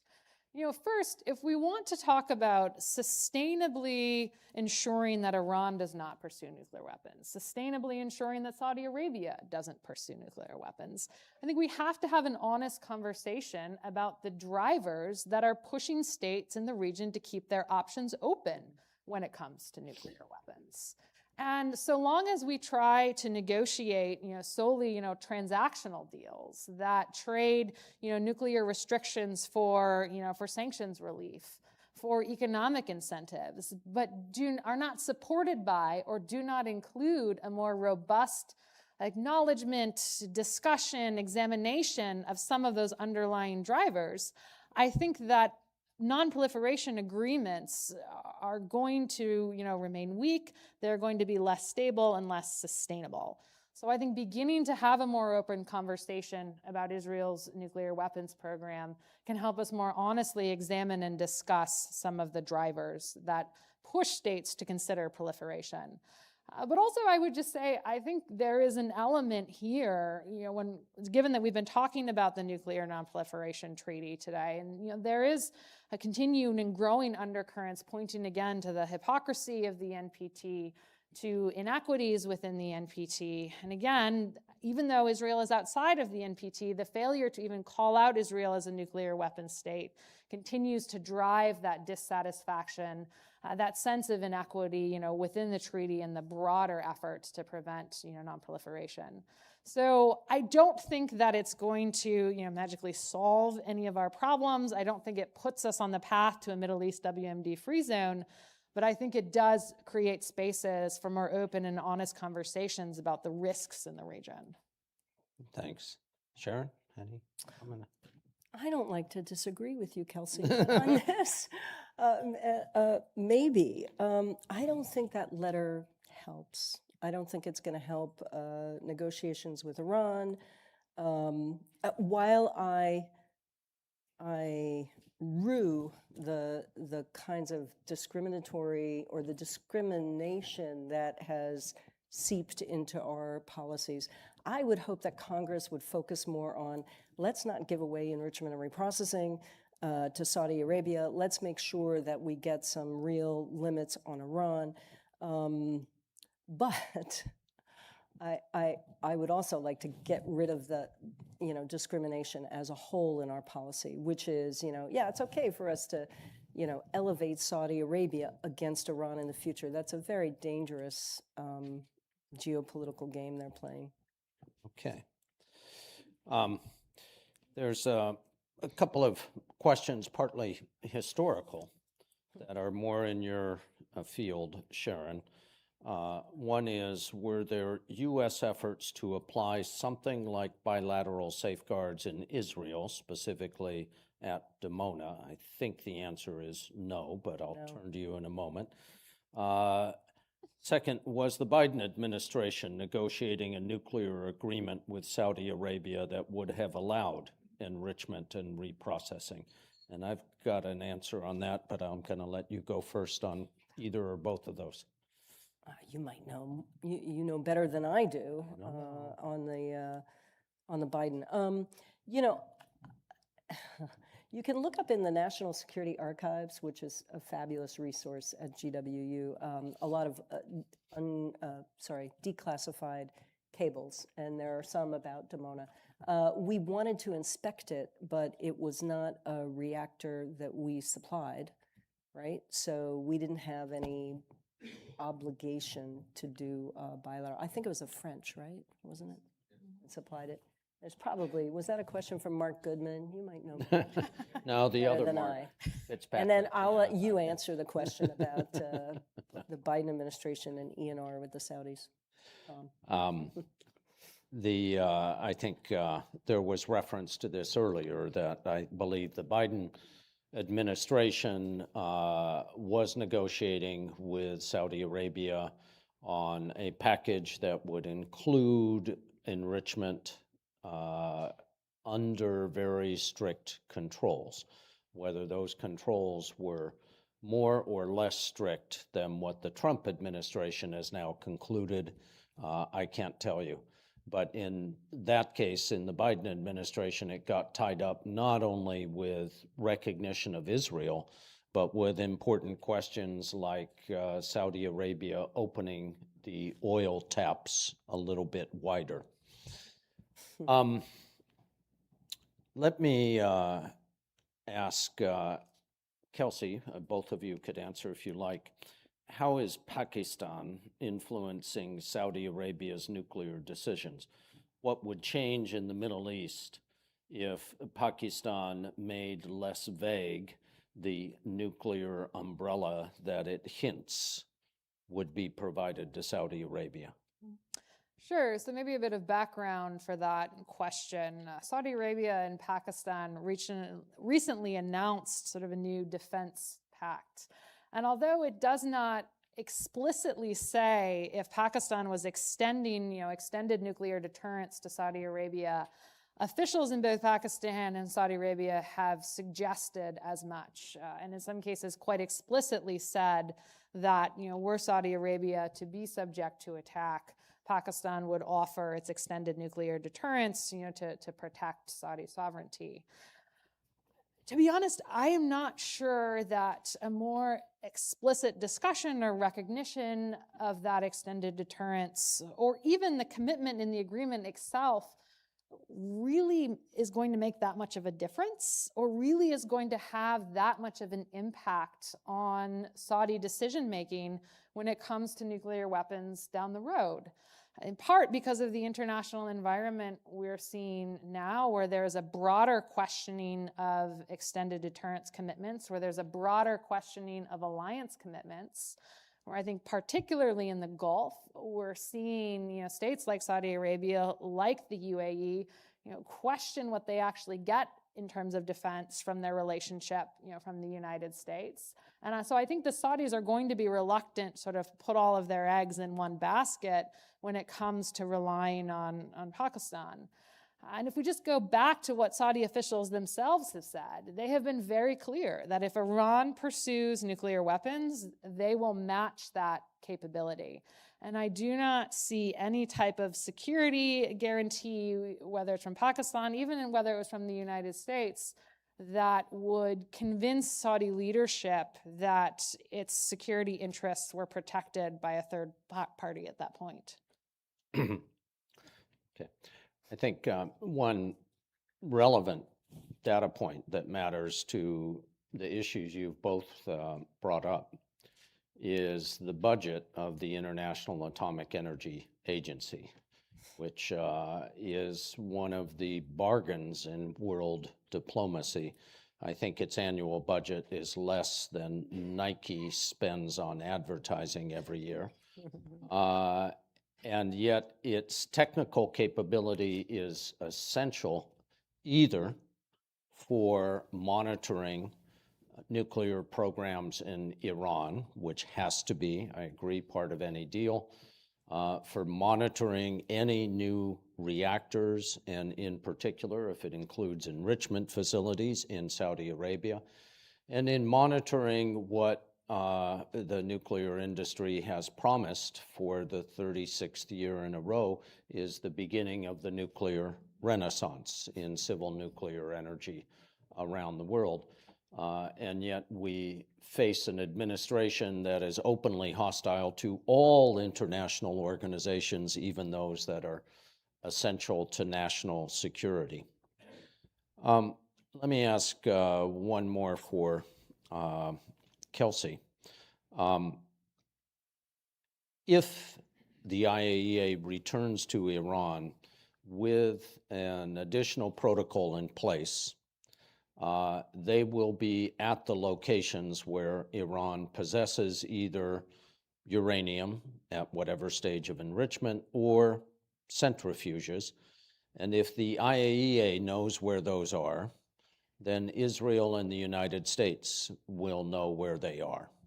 From the Iranian point of view, that simply means that it eases the targeting by two powers that have attacked Iran while in the middle of negotiation.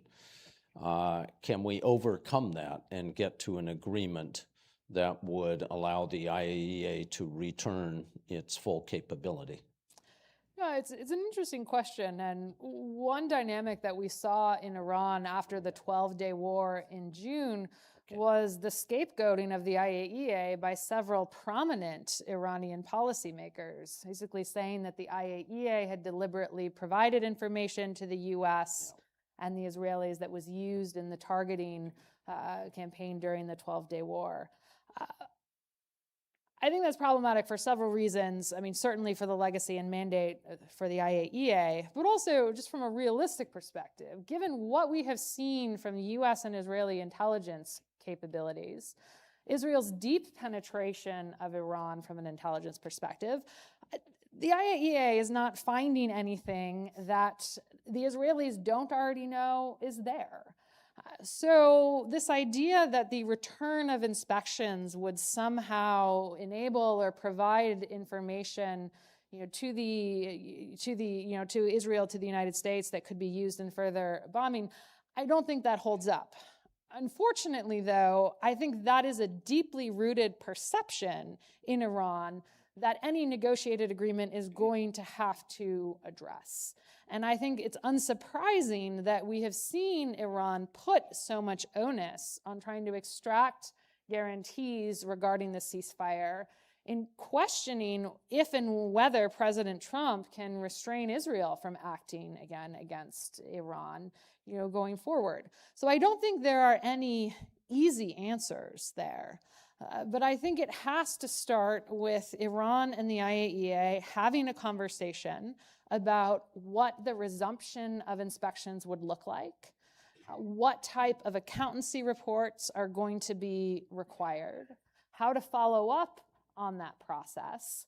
And likely everything that's necessary in a monitoring regime, in an effective monitoring regime, we may not be able to negotiate at the onset. I think we may need to create some space within any agreement to revisit these issues because there are so many unknowns. And if it turns out there are serious discrepancies in the accountancy of nuclear material, we might need additional measures that we wouldn't necessarily have to rely upon if we can account for all of the materials, if we could account for all of the centrifuges. But ultimately, I think when we think about monitoring, when we think about verification, yes, it is a technical process, but it is a technical process that then informs a political judgment. So we also need to think about, what level of uncertainty are we willing to live with? What level of uncertainty, what level of technical space, can we still have assurance that Iran cannot quickly weaponize, or that, we could detect any movement to weaponization? But again, all of that depends on the IAEA first getting back, assessing what's there, determining what's left. Okay, this is a question that all three of us should give a superficial answer to. And that is, of the countries I'm going to list, which ones are you actively worried may become the next to pursue a nuclear weapons program? And I'll give you the list: Iran, Saudi Arabia, Egypt, Turkey, South Korea, Japan, Poland, and Sweden. Sharon? I think all, no? Okay, you're Wait a minute. actively Did I worried miss about any? all Okay, of them. Egypt, maybe not. Okay, I missed a few in there. Japan, Poland, or yeah. okay. Kelsey? Okay. Yeah, I would agree with Sharon. I mean, Egypt isn't high on my list, but I think the immediate concern is less about are they going to pursue a nuclear weapon versus are they going to pursue the capabilities that would enable them to quickly develop nuclear weapons. And there, I would say, in probably nearly all of the cases, if not all that you've mentioned, we're already seeing some of the decision-making, down that road to threshold status. Okay. My answer is the ones I actively worry about are Iran, South Korea, and Saudi Arabia, noting that the last two are countries that the U.S. is actively assisting to build capacity in those two countries that would contribute to nuclear latency. Kelsey, another one for you and me on the Middle East nuclear and WMD free zone. Any thoughts on how we can move the process forward? Can we get the United States to participate in the current process sponsored by the United Nations General Assembly? So my first job as a graduate research assistant, I was working for a joint Israeli-Palestinian think tank in Jerusalem. Started right after the 2010 NPT review conference. And the director came to me and he said, you know a little bit about nuclear weapons. There's this zone thing, figure out what to do with it. So I have not so fond memories of the entirety of the post 2010 zone process. I mean, the reality is I do not see the negotiation process for a WMD free zone as addressing the imminent proliferation risk posed by the region today. And that is because I think some of the states that have driven that process prefer that we don't always see substantive progress on advancing the zone because the politics of being able to hold the lack of progress over the heads of the US, over the heads of Russia, is more attractive to them politically than necessarily advancing the zone. Should we give up on it? Absolutely not. It's an important concept. But negotiating a zone that includes all weapons of mass destruction, that includes delivery systems, is going to be complex. It is going to be extremely time-consuming. And it's not a process, again, that resolves the imminent risks today. I do think the UN process, because it has removed the WMD free zone discussions from sort of the eye of the NPT review conference, that it has been able to take out some of the politicization. And I do think there has been some good discussions on some of the technicalities that advance the zone. how to get the U.S. to engage with that. I'll let you answer that. Well, when I was assistant secretary, there was no single topic on which I spent more time than helping to get started on a nuclear-free zone negotiation process. I think conditions are worse today than they were 14 years ago for such a process. But it does hurt me to see the U.S. simply walk away from a commitment that it undertook freely on repeated occasions, and not even to send an observer to the annual conference sponsored by the General Assembly, I think is one more indication of the U.S. simply backing away from the non-proliferation standards with which it led the world for so many years. Let me throw another provocative question from, there's a lot of provocateurs in this audience. In the Ukraine war, we were very concerned in 2022 and still today that Russia is capable of using nuclear weapons if for no other reason than out of frustration that the other side has not submitted and surrendered. Should we worry about a scenario in which the US or Israel use nuclear weapons first if the conflict continues? We've had not just Israeli ministers, but the US president talk about destroying entire civilizations. Is this one thing to add to our list of worries today? Sharon? So I may be in the minority, but I don't worry so much about Russia using nuclear weapons in Ukraine because they don't serve any strategic purpose that would serve Russia. Now, it's a different question if there is an attack that somehow existentially threatens Russia. But and the main takeaway I get from all of that is that, you know, look, these nuclear weapons are useless for your territorial expansion plans, so let's get rid of them. You know, I know I'm in the minority on that. With regard to the U.S. and Israel, I mean, sadly, we are still in the position where our president has the authority to, you know, use a nuclear weapon on his own. So I think that should continue to bother us. Israel, I've thought a little bit about whether they would use nuclear weapons, and it would bring down a ton of sanctions on their heads. But, you know, in this geopolitical climate, sadly, I think it's almost anything goes. So that's not a helpful answer. Sorry. Okay. Do you want to reassure us, Kelsey? Well, I mean, I will also admit I'm not as concerned about the use of nuclear weapons in the Middle East, particularly by the United States, because I think the geography of the region is such that any use of nuclear weapons is going to have significant consequences for Gulf allies. And we have already seen, you know, where Trump is willing to be persuaded by Gulf allies when it comes to the war in Iran, how it is executed. So I think that the regional actors are still going to be a powerful voice of restraint when it comes to nuclear dynamics.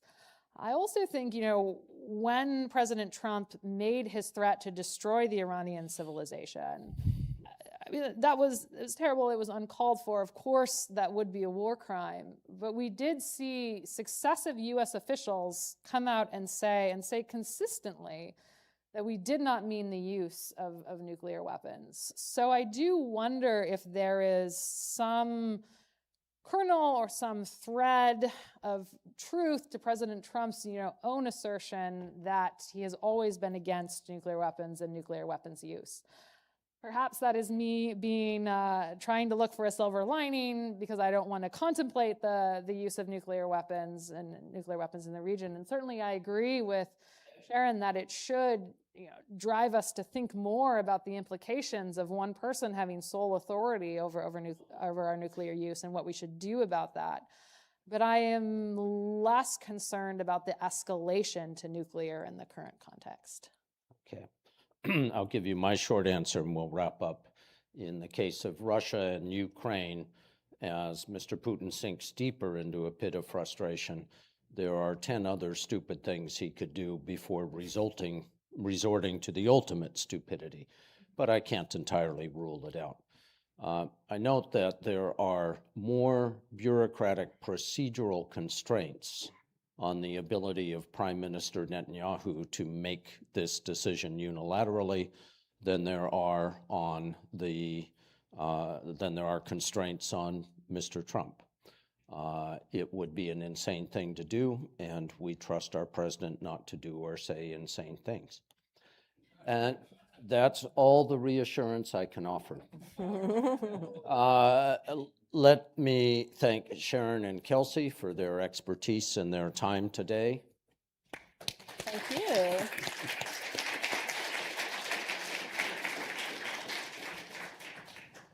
Next. Thanks, Tom. Do we have a short break or no break? No break. Don't get up. I could ask the next panel to come on up. So we've just got to switch microphones, and we will start shortly.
Great.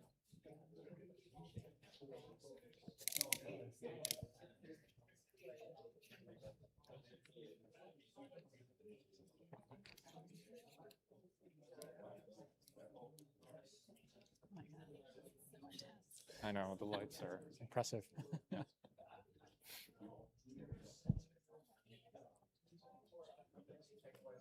Okay. All right.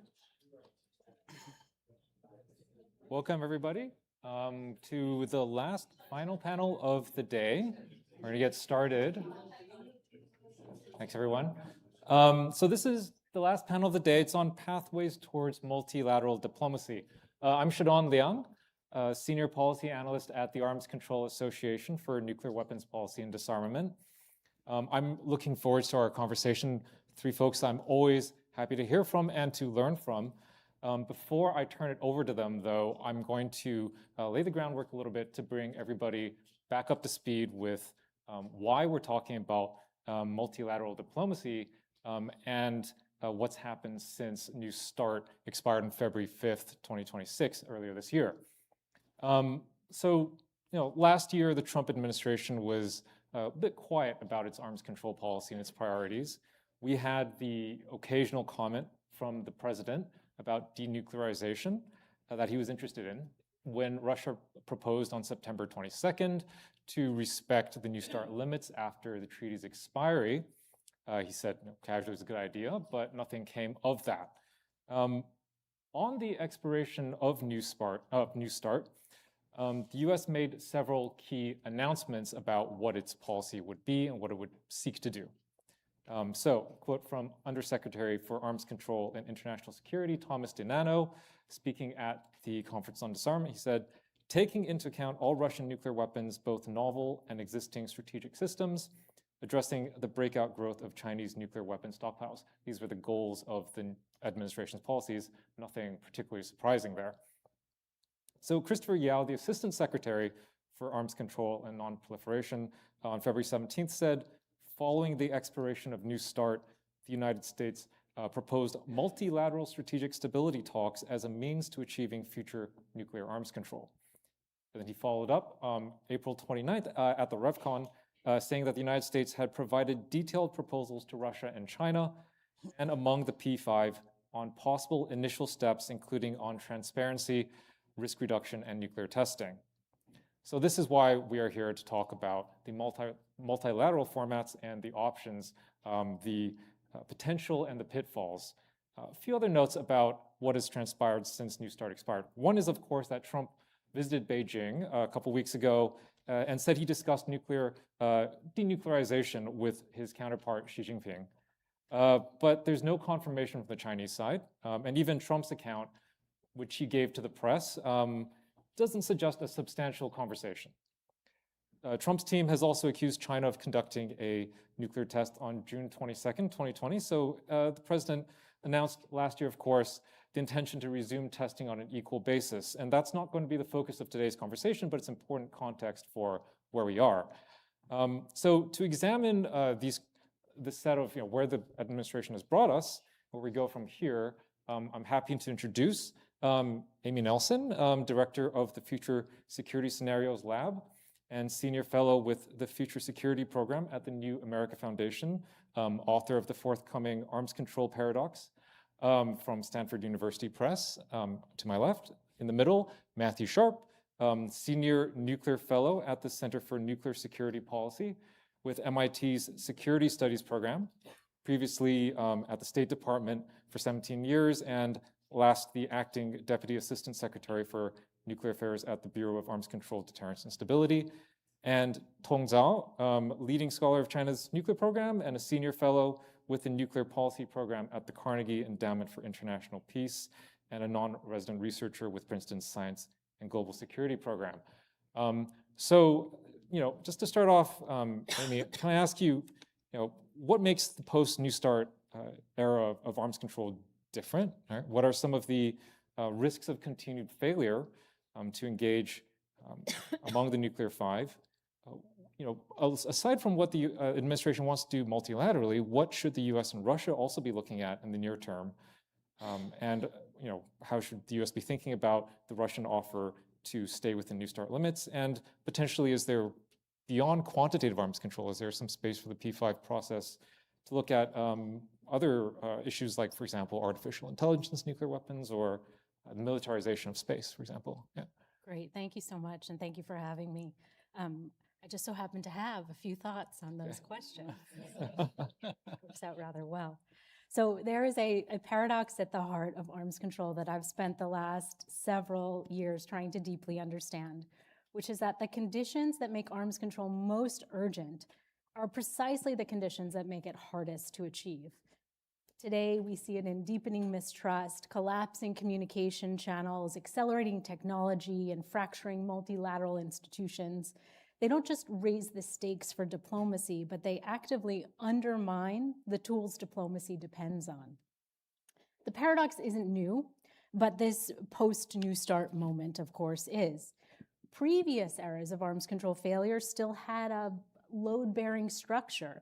During the tensest years of the Cold War, the US and the Soviet Union maintained functioning diplomatic channels, even when treaties weren't being signed. They established an interpretive infrastructure, shared definitions, verification mechanisms, and agreed frameworks for reading each other's signals. These were all largely intact, even when the political relationship wasn't. And so what we've lost, to answer your question, in the New START era isn't just the treaty, it's the architecture that makes the treaty possible. So what is different now? Well, we've lost that architecture now across three major dyads simultaneously. Russia's war in Ukraine and its nuclear signaling have corroded the normative foundations of arms control as a shared enterprise. And China's buildup has introduced genuine tripolarity into what was functionally a bipolar order. And the technology environment is different. We have AI integration into NC3, contending with hypersonics, militarization of space. All these things risk compressing decision timelines and complicating the attribution logic that we need for deterrence. So the result is a security landscape in which almost everything right now is nuclear and almost nothing nuclear is negotiable. I know you spoke this morning about what happened at the RevCon, and let me say, it failed not because states disagreed about what to do per se, but because they couldn't agree on what the facts were. Country-specific language about Iran became the proximate breaking point, but the deeper problem was that the shared vocabulary for assessing compliance, intent, and risk had already degraded. So much so past the point where a common document was possible. 3 consecutive RevCon failures aren't a streak of bad luck. They're a structural signal about the condition of the regime itself. And this matters for what our panel is here to address. The path back to arms control runs through interpretive infrastructure before it runs through treaties.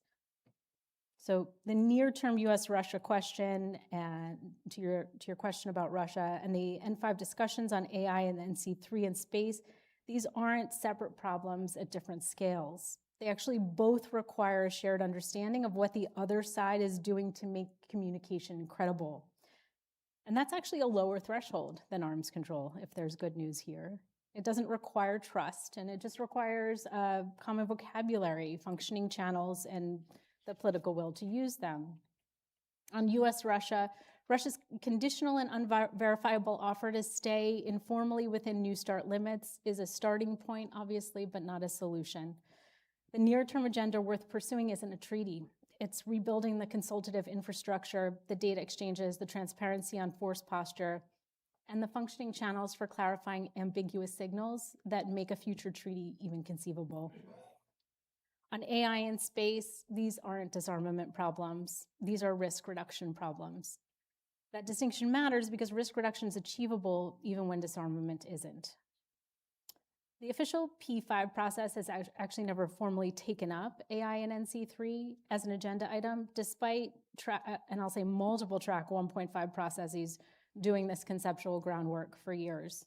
So the gap between what's been recommended and what's been adopted, it's not an oversight, it's a choice, and it's a costly one.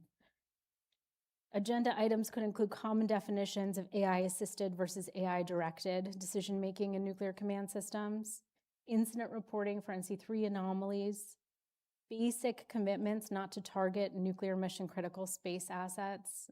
None of this is transformative. All of it's relatively achievable, and in this environment, achievable matters.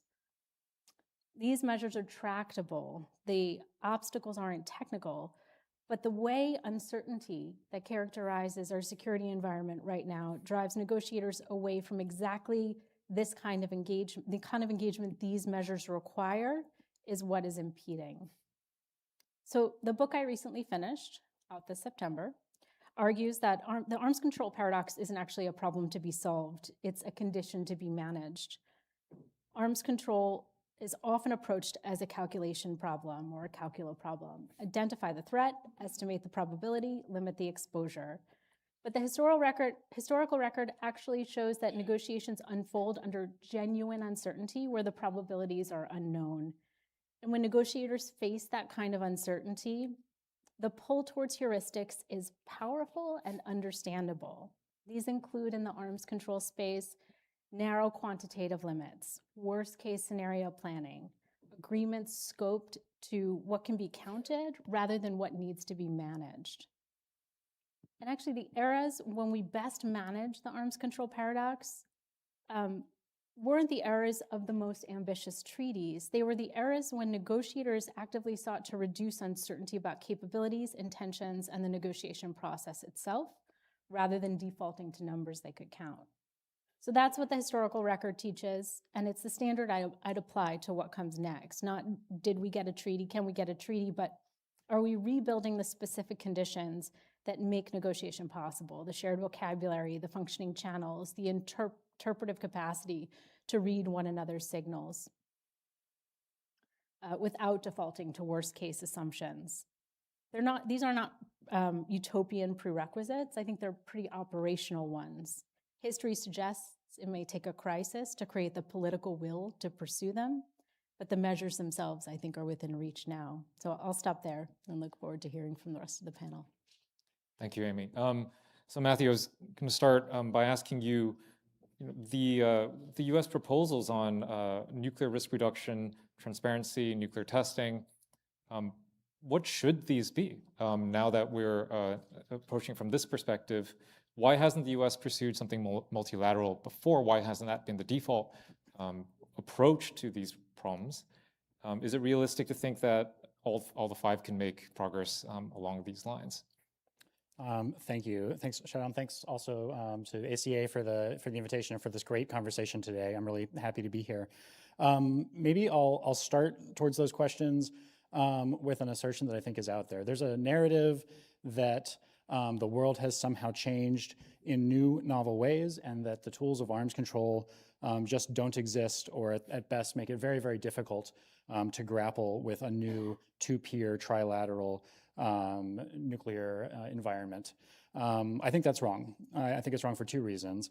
The first one is that I think it often misdiagnoses as weaknesses in the arms control tool set what are actually shortcomings in the stability of our deterrence models. And so those are two different problems, and I think a lot of people get that wrong.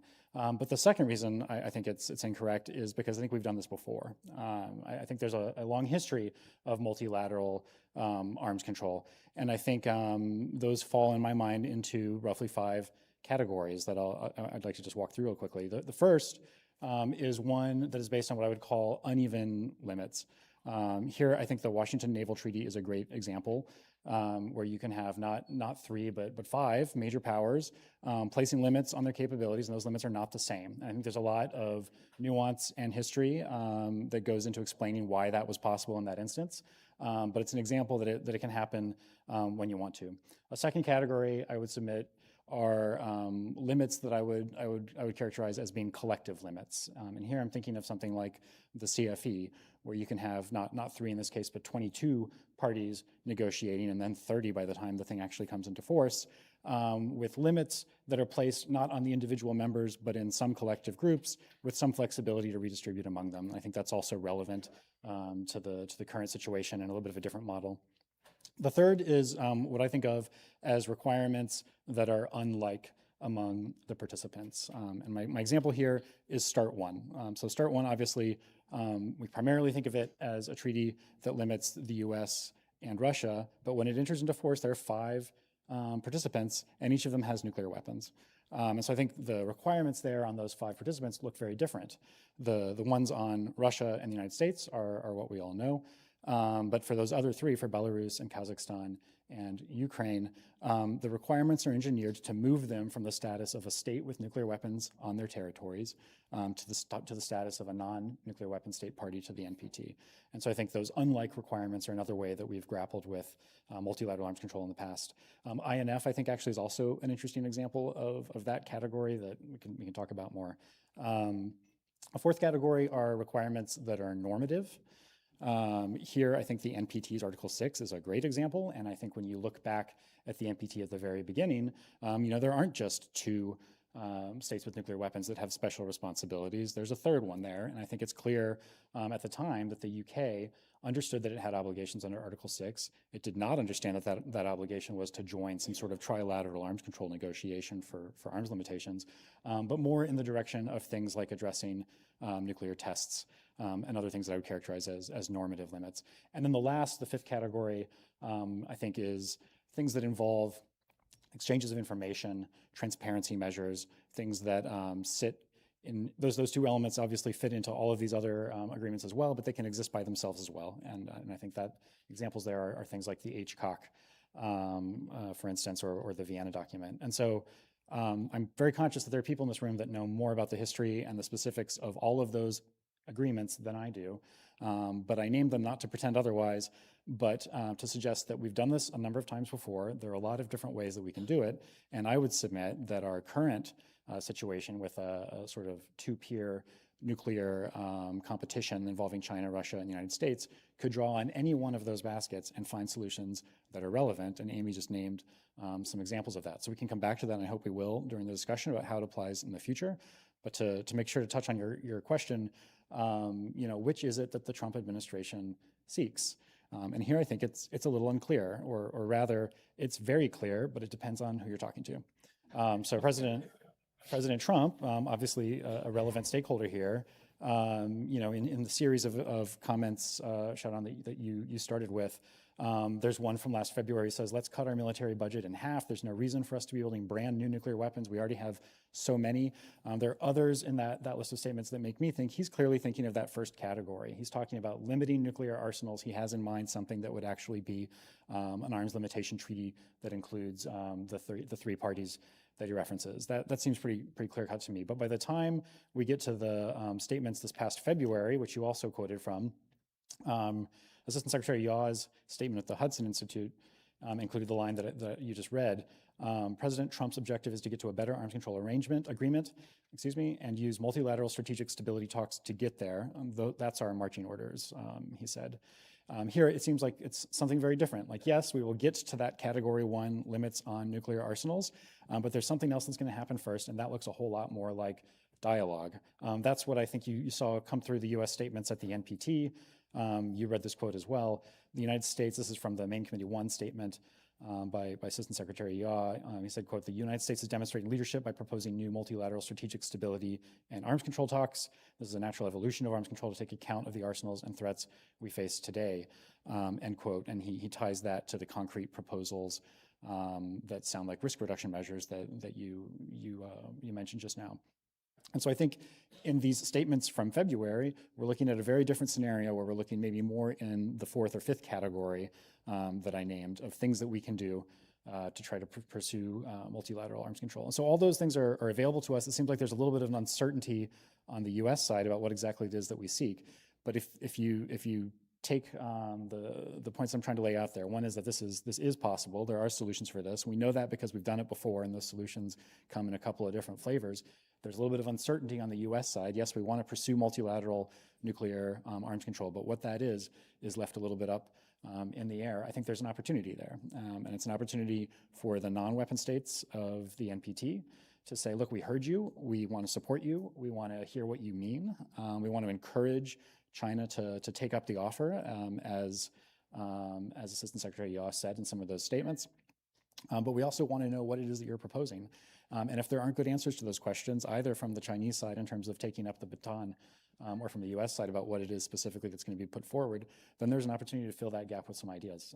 And so, again, we can talk about that more in discussion, but I think there are good answers in each of those categories that could be a whole lot of help. All right, thanks, Matthew. So, Tong, the US is obviously primarily concerned almost nowadays about China's strategic nuclear buildup. Trump and Xi, they don't seem to have had a very serious or lengthy discussion about this in Beijing based on what we know about it. But what is it, the form or is it the type of proposal that the US is bringing to China that is not working? So what do you make of this approach that the administration has made? And what arms control or limitation concepts should the US even be considering or pitching to China at this point? Yes, thank you so much. I think it's the right approach for the US to propose this multilateral strategic stability dialogue, because China traditionally supports the term multilateral as well as the term strategic stability. So it increases the cost for China to reject the American initiative. Even though I heard from Beijing that people are still waiting to see concrete American proposals, and they are not in the mood to act proactively to suggest Chinese proposals. I think given China's emphasis on talking about capabilities and arms control on the basis of equal military capabilities, we have to perhaps use Matthew's framework of creating some collective limits if we are looking at P5 as a platform for multilateral strategic stability dialogue. And naturally, we could group the US, UK, and France together, and then Russia and China together, since that would make them on a relatively equal footing in terms of capabilities. But I worry that wouldn't work for Beijing, because Beijing worries that this type of grouping could formalize the new Cold War of bloc confrontation. So I think there is room, certainly, to upgrade the level of official participation at current P5 process. There is room to further encourage the participation of military representatives from the 5 countries to ensure substantive discussion. There is room for greater transparency to allow for better to allow for feedback from the international community and for international input into the process. But the topics at the P5 are hard to go beyond issues like doctrinal discussions or risk reductions, or the impact of emerging military technologies. There has been some really important development in US-China bilateral relations in recent months. Particularly at the Beijing summit, the 2 leaders agreed to this new concept of constructive strategic stability relationship, and that is viewed as a major achievement by Beijing. And we have seen China, really promoting this new concept at various international fora. So for Beijing, part of its nuclear buildup has been to compel the United States to accept a mutual vulnerability relationship. And this new concept of constructive strategic stability relationship, I think, helped achieve the same goal. It basically indicates American acceptance of peaceful coexistence with China and a commitment to not challenging China's core national interests. And even though for China this concept of constructive strategic stability applies more broadly to the overall relationship, but given its historical origin in the nuclear deterrence relationship literature, I think it helped promote some shared principles between the 2 sides on managing their nuclear and strategic security relations. And now I think the next task for us is to operationalize such very high level, very abstract principle. One example is, China has been criticizing that the US development of global missile defense system is undermining global strategic stability. So a good starting point is to invite China to clarify what's its thinking, what's its definition of systems such as missile defense that would undermine global strategic stability.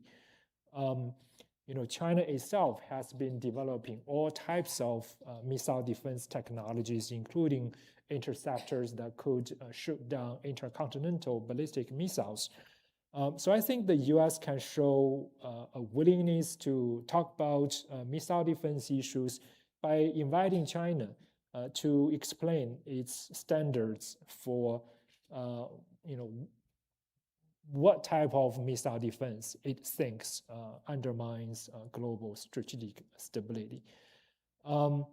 Another bilateral cooperation that may be possible is to jointly address the rising risk of nuclear weapons in outer space. I think China is somewhat alarmed by reported Russia interest in this capability, and similarly by North Korea's implied interest in developing nuclear anti-satellite weapons.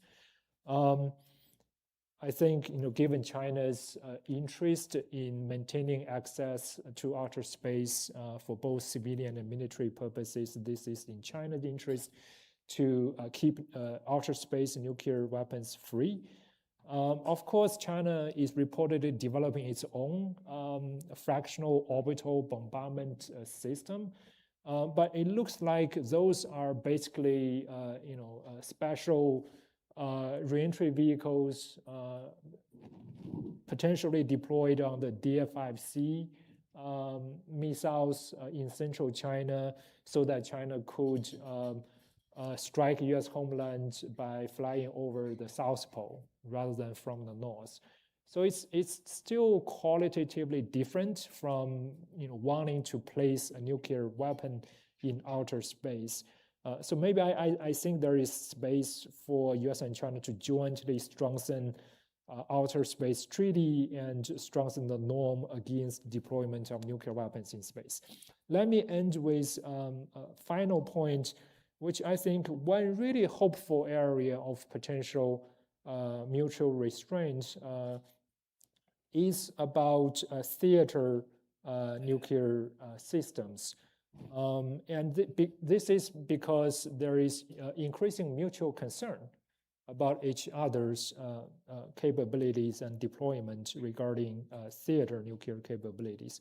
For example, China is worried about American forward deployment of US nuclear weapons to places near China. China worries that would indicate a greater American interest in nuclear first use in a conventional war with China, including in a Taiwan contingency. And the US worries that China's expanding theater range nuclear systems indicates a potential Chinese shift toward nuclear first use doctrine. So I think there is space for mutual transparency on air-based and land-based theater range nuclear systems deployed within strike range of each other. That would cover American forward deployed systems and similar Chinese systems deployed near the Chinese east coast. Or even better, I think maybe they could, or the US could link its future decision to deploy American air-launched or land-based tactical nuclear weapons to East Asia to a Chinese willingness to limit Chinese similar systems within certain distance from China's east coast. That might be a useful confidence building measure or even arms control measure that would address a concern that both countries share. Thank you. Thanks, Tong. So I'd prepared some questions for you myself, but the room was pretty unanimous in our first set of questions from the room about what they wanted addressed, which was, I'm going to lay out to you. What are your thoughts about proposals for some type of nuclear freeze? Whether it's a overall freeze across the N5, right? Or perhaps certain systems on certain sides, or perhaps launcher freeze, right? So this is an idea that has been supported for its simplicity, right? But also comes up to certain, I think, has some pitfalls as well. So, Amy, would you have thoughts on that to start with? Sure. Yeah, it's a lovely idea. I don't think numbers matter that much right now. And so great if you can get it as a signal of goodwill, a signal of collaboration, maybe even transparency if it's a verifiable freeze, but it doesn't solve the problem we're worried about, which is the world feels unstable right now, and it's difficult to calculate strategic stability. So that thing that would make it destabilize completely, or what would be required to restore it. And then, so the question becomes like, is this a beginning to something that would be more helpful later? Sure. I think that nuclear weapons eventually are self-limiting because they're so costly, and it's not the number of weapons that destabilizes. So, sorry. Sure, Matthew? I guess I share the skepticism that a freeze on numbers is feasible, but I think it's worth being a little bit flexible in how we conceptualize the scope of any kind of arms control measure. And so when you say freeze, maybe that's a freeze in some broader sense. I think that right now we have at least two, and now I think with some of the announcements this spring from France, at least 3 and maybe 4 nuclear weapon states that are reacting to changes that they see in the strategic environment in the way that Amy said. Something is different from each of their perspectives, and they're responding to that by changing their capabilities. And I think that's driving some of the things that are going to lead us into potential real trouble. I think it'd be difficult to conceptualize what the scope of a freeze would be on the activities that are driving those new instabilities, but it's not outside of the universe of the possible. And so I think it does start with, you're gonna have to sit down and explain to each other what it is that you're seeing, what it is you're doing to respond, and then what the reactions to those steps might be. And without that information, then I think there's not a whole lot of reason for hope or optimism. And so I think one thing when it comes to this format question, looking at the US-China dyad, we struggled mightily and ultimately unsuccessfully to have that kind of conversation bilaterally with China. But I think what the review conference just showed is that China feels a pressure in that multilateral venue that they don't feel when it comes to a bilateral conversation with us, that they're more forthcoming in that more public environment. They're more willing to put information into their national reports or their statements. And ultimately, there was language that was floated and allegedly acceptable to all that would have facilitated the kind of conversation that we've been asking for and haven't been able to achieve. And so I think, Tong may have explained it from the Chinese perspective. That suggests to me that there's an avenue there, and that to define what is a freeze, what freeze would actually help the problem, start with that conversation and by understanding what are those strategic drivers that are moving everybody to action. Yeah. I don't think China has seriously considered a freeze type of agreement, but maybe that's precisely why it is useful for us to, lay out some practical proposals and encourage national governments to seriously examine them and give feedback and express their concerns, so we can improve and refine those proposals. I think if we want to freeze all nuclear warheads, then it's hard to do it within a trilateral system of US, Russia, and China. If we want to consider Chinese interest in some in the principle of equality in arms control talks, it will have to be between two groups within P5, with US, UK, France on one side and Russia, China on the other. That's politically challenging for Beijing. But another potential freeze is at least to have a joint discussion about joint restraint measures can take place among China, the UK, and France, right? At the RevCon, I think Chinese ambassador Shen Jian suggested China belongs to the second tier nuclear weapon states. And that means there is some equality among China, the UK, and France, and that may provide appropriate format for those three countries to discuss a joint restraint in order to facilitate the two major superpowers' bilateral arms control process. We can also certainly consider all delivery systems, regardless of the nature of the warhead, nuclear or conventional, and we can count all delivery systems that have range at and beyond 500 kilometers.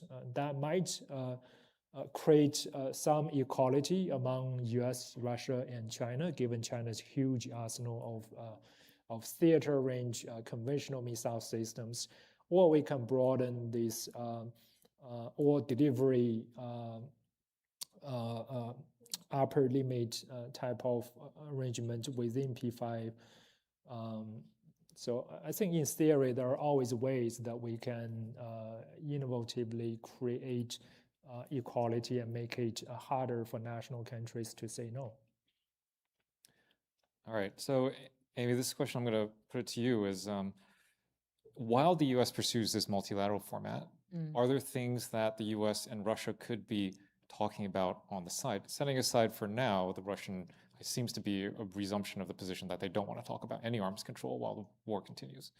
But if the US were to pursue bilaterally with Russia some topics that have been kind of on the board for the last 15 years since New START, what would be kind of the priorities there? That's a good question. So what worries me most is a lack of understanding of policy and doctrine and the kind of garbled nature of interpretations when they eventually get applied. And so, sure, a return to strategic stability dialogues would be effective, discussions of missile defenses, SLICM deployment is coming up over the horizon. These would all be fruitful paths forward, I think. Okay, all right. Matthew, thoughts on the same question? Yeah, I guess I think Amy made a really strong case before that the numbers in New START are maybe not the most important thing. And I think a lot of focus in the run up to February was on whether or not the numbers could be maintained as limits going forward. And I guess that's what President Putin was suggesting in his famous offer, although I'm not sure that was ever totally clear. What I'd like to see with Russia would be, let's talk about everything else in New START. The numbers are the part that's kind of hard for us while China is doing whatever it's doing. Let's talk about, yes, the dialogues, but let's talk about, visits, transparency visits. Can we keep up the kind of infrastructure that you need to communicate and to be providing the advanced notices of things like missile launches? And I think those pieces are important not only in the way that Amy described for the US-Russia dynamic, but they'd be a great place to start bringing China or the rest of the P5 in as well. Yeah, Tom, I have a slightly different question for you. So in this month's Arms Control Today, we have an article from Alexei Arbatov who suggests, the US should make suggestions to Beijing that would not legalize Chinese inferiority in the types of weapons to be subject to, right? So going back to the idea of partial limits or like that. I read this and I think he's probably talking about ICBMs. We're not so far off the number of silos and so on. But perhaps you have other ideas about, the partial ideas or partial limits that the US and China could be looking at, and the difficulty of the idea of inferiority, because it's hard to hide the ball on this, right? It's hard to hide what the US intention is. So I'm wondering if you have thoughts on how the US could approach this. Yeah, I think at the risk of repeating myself, there is space for serious discussion about tactical nuclear systems, and that's also where the risk of a conventional war escalating to the nuclear level is most serious. And that's where China's nuclear system is significantly entangled with conventional military systems. So I would suggest a partial limit focusing on those types of theater range nuclear systems. Again, that's where China is really worried about future American capability development and deployment in places near China. And you don't see such Chinese concern regarding other types of US nuclear systems, especially strategic systems. And I would also, this relates to the previous question between US and Russia. I think, I have heard some Chinese scholars, it's hard to tell how much this reflects Chinese government interest, but at least serious Chinese scholars have expressed interest in learning about US-Russian arms control mechanisms, the procedures, the technologies, the inspection system. So one way to maintain US-Russian bilateral process is to, again, offer the opportunity for Chinese observers to observe US-Russian, how they conduct data sharing and even on-site inspections. We need this process of socialization to familiarize Chinese experts and officials with such process and procedures and technologies to create the condition for Chinese political level interest down the road. And US-Russia has used the National Nuclear Risk Reduction Centers to partially support data sharing, and that's another mechanism I think is lacking in the sense that there are hotlines between US and China, but there is no communication system that allows immediate communication that allows immediate one-way communication without the requirement for the other side to pick up the phone and offer immediate response. I think that's a major constraint on the Chinese part. But the need for a timely communication system to allow immediate transfer of information is certainly there.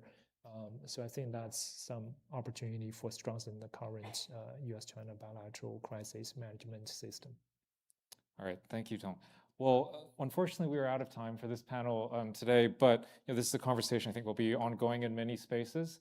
And first of all, I'd like to invite all of you to thank the panel for a wrap up. I'll hand it back to Daryl.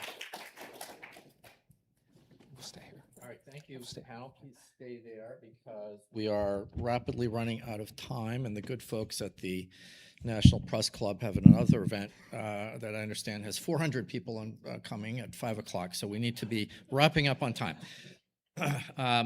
So let me just thank you all for that great discussion. As you've heard from today's speeches and panels, we are at a real crossroads right now in our field. We have a period of rising complexity and dangers that we need to deal with. It's going to take new thinking, creative thinking, some of which we just heard about here on this panel. So thank you very much for that.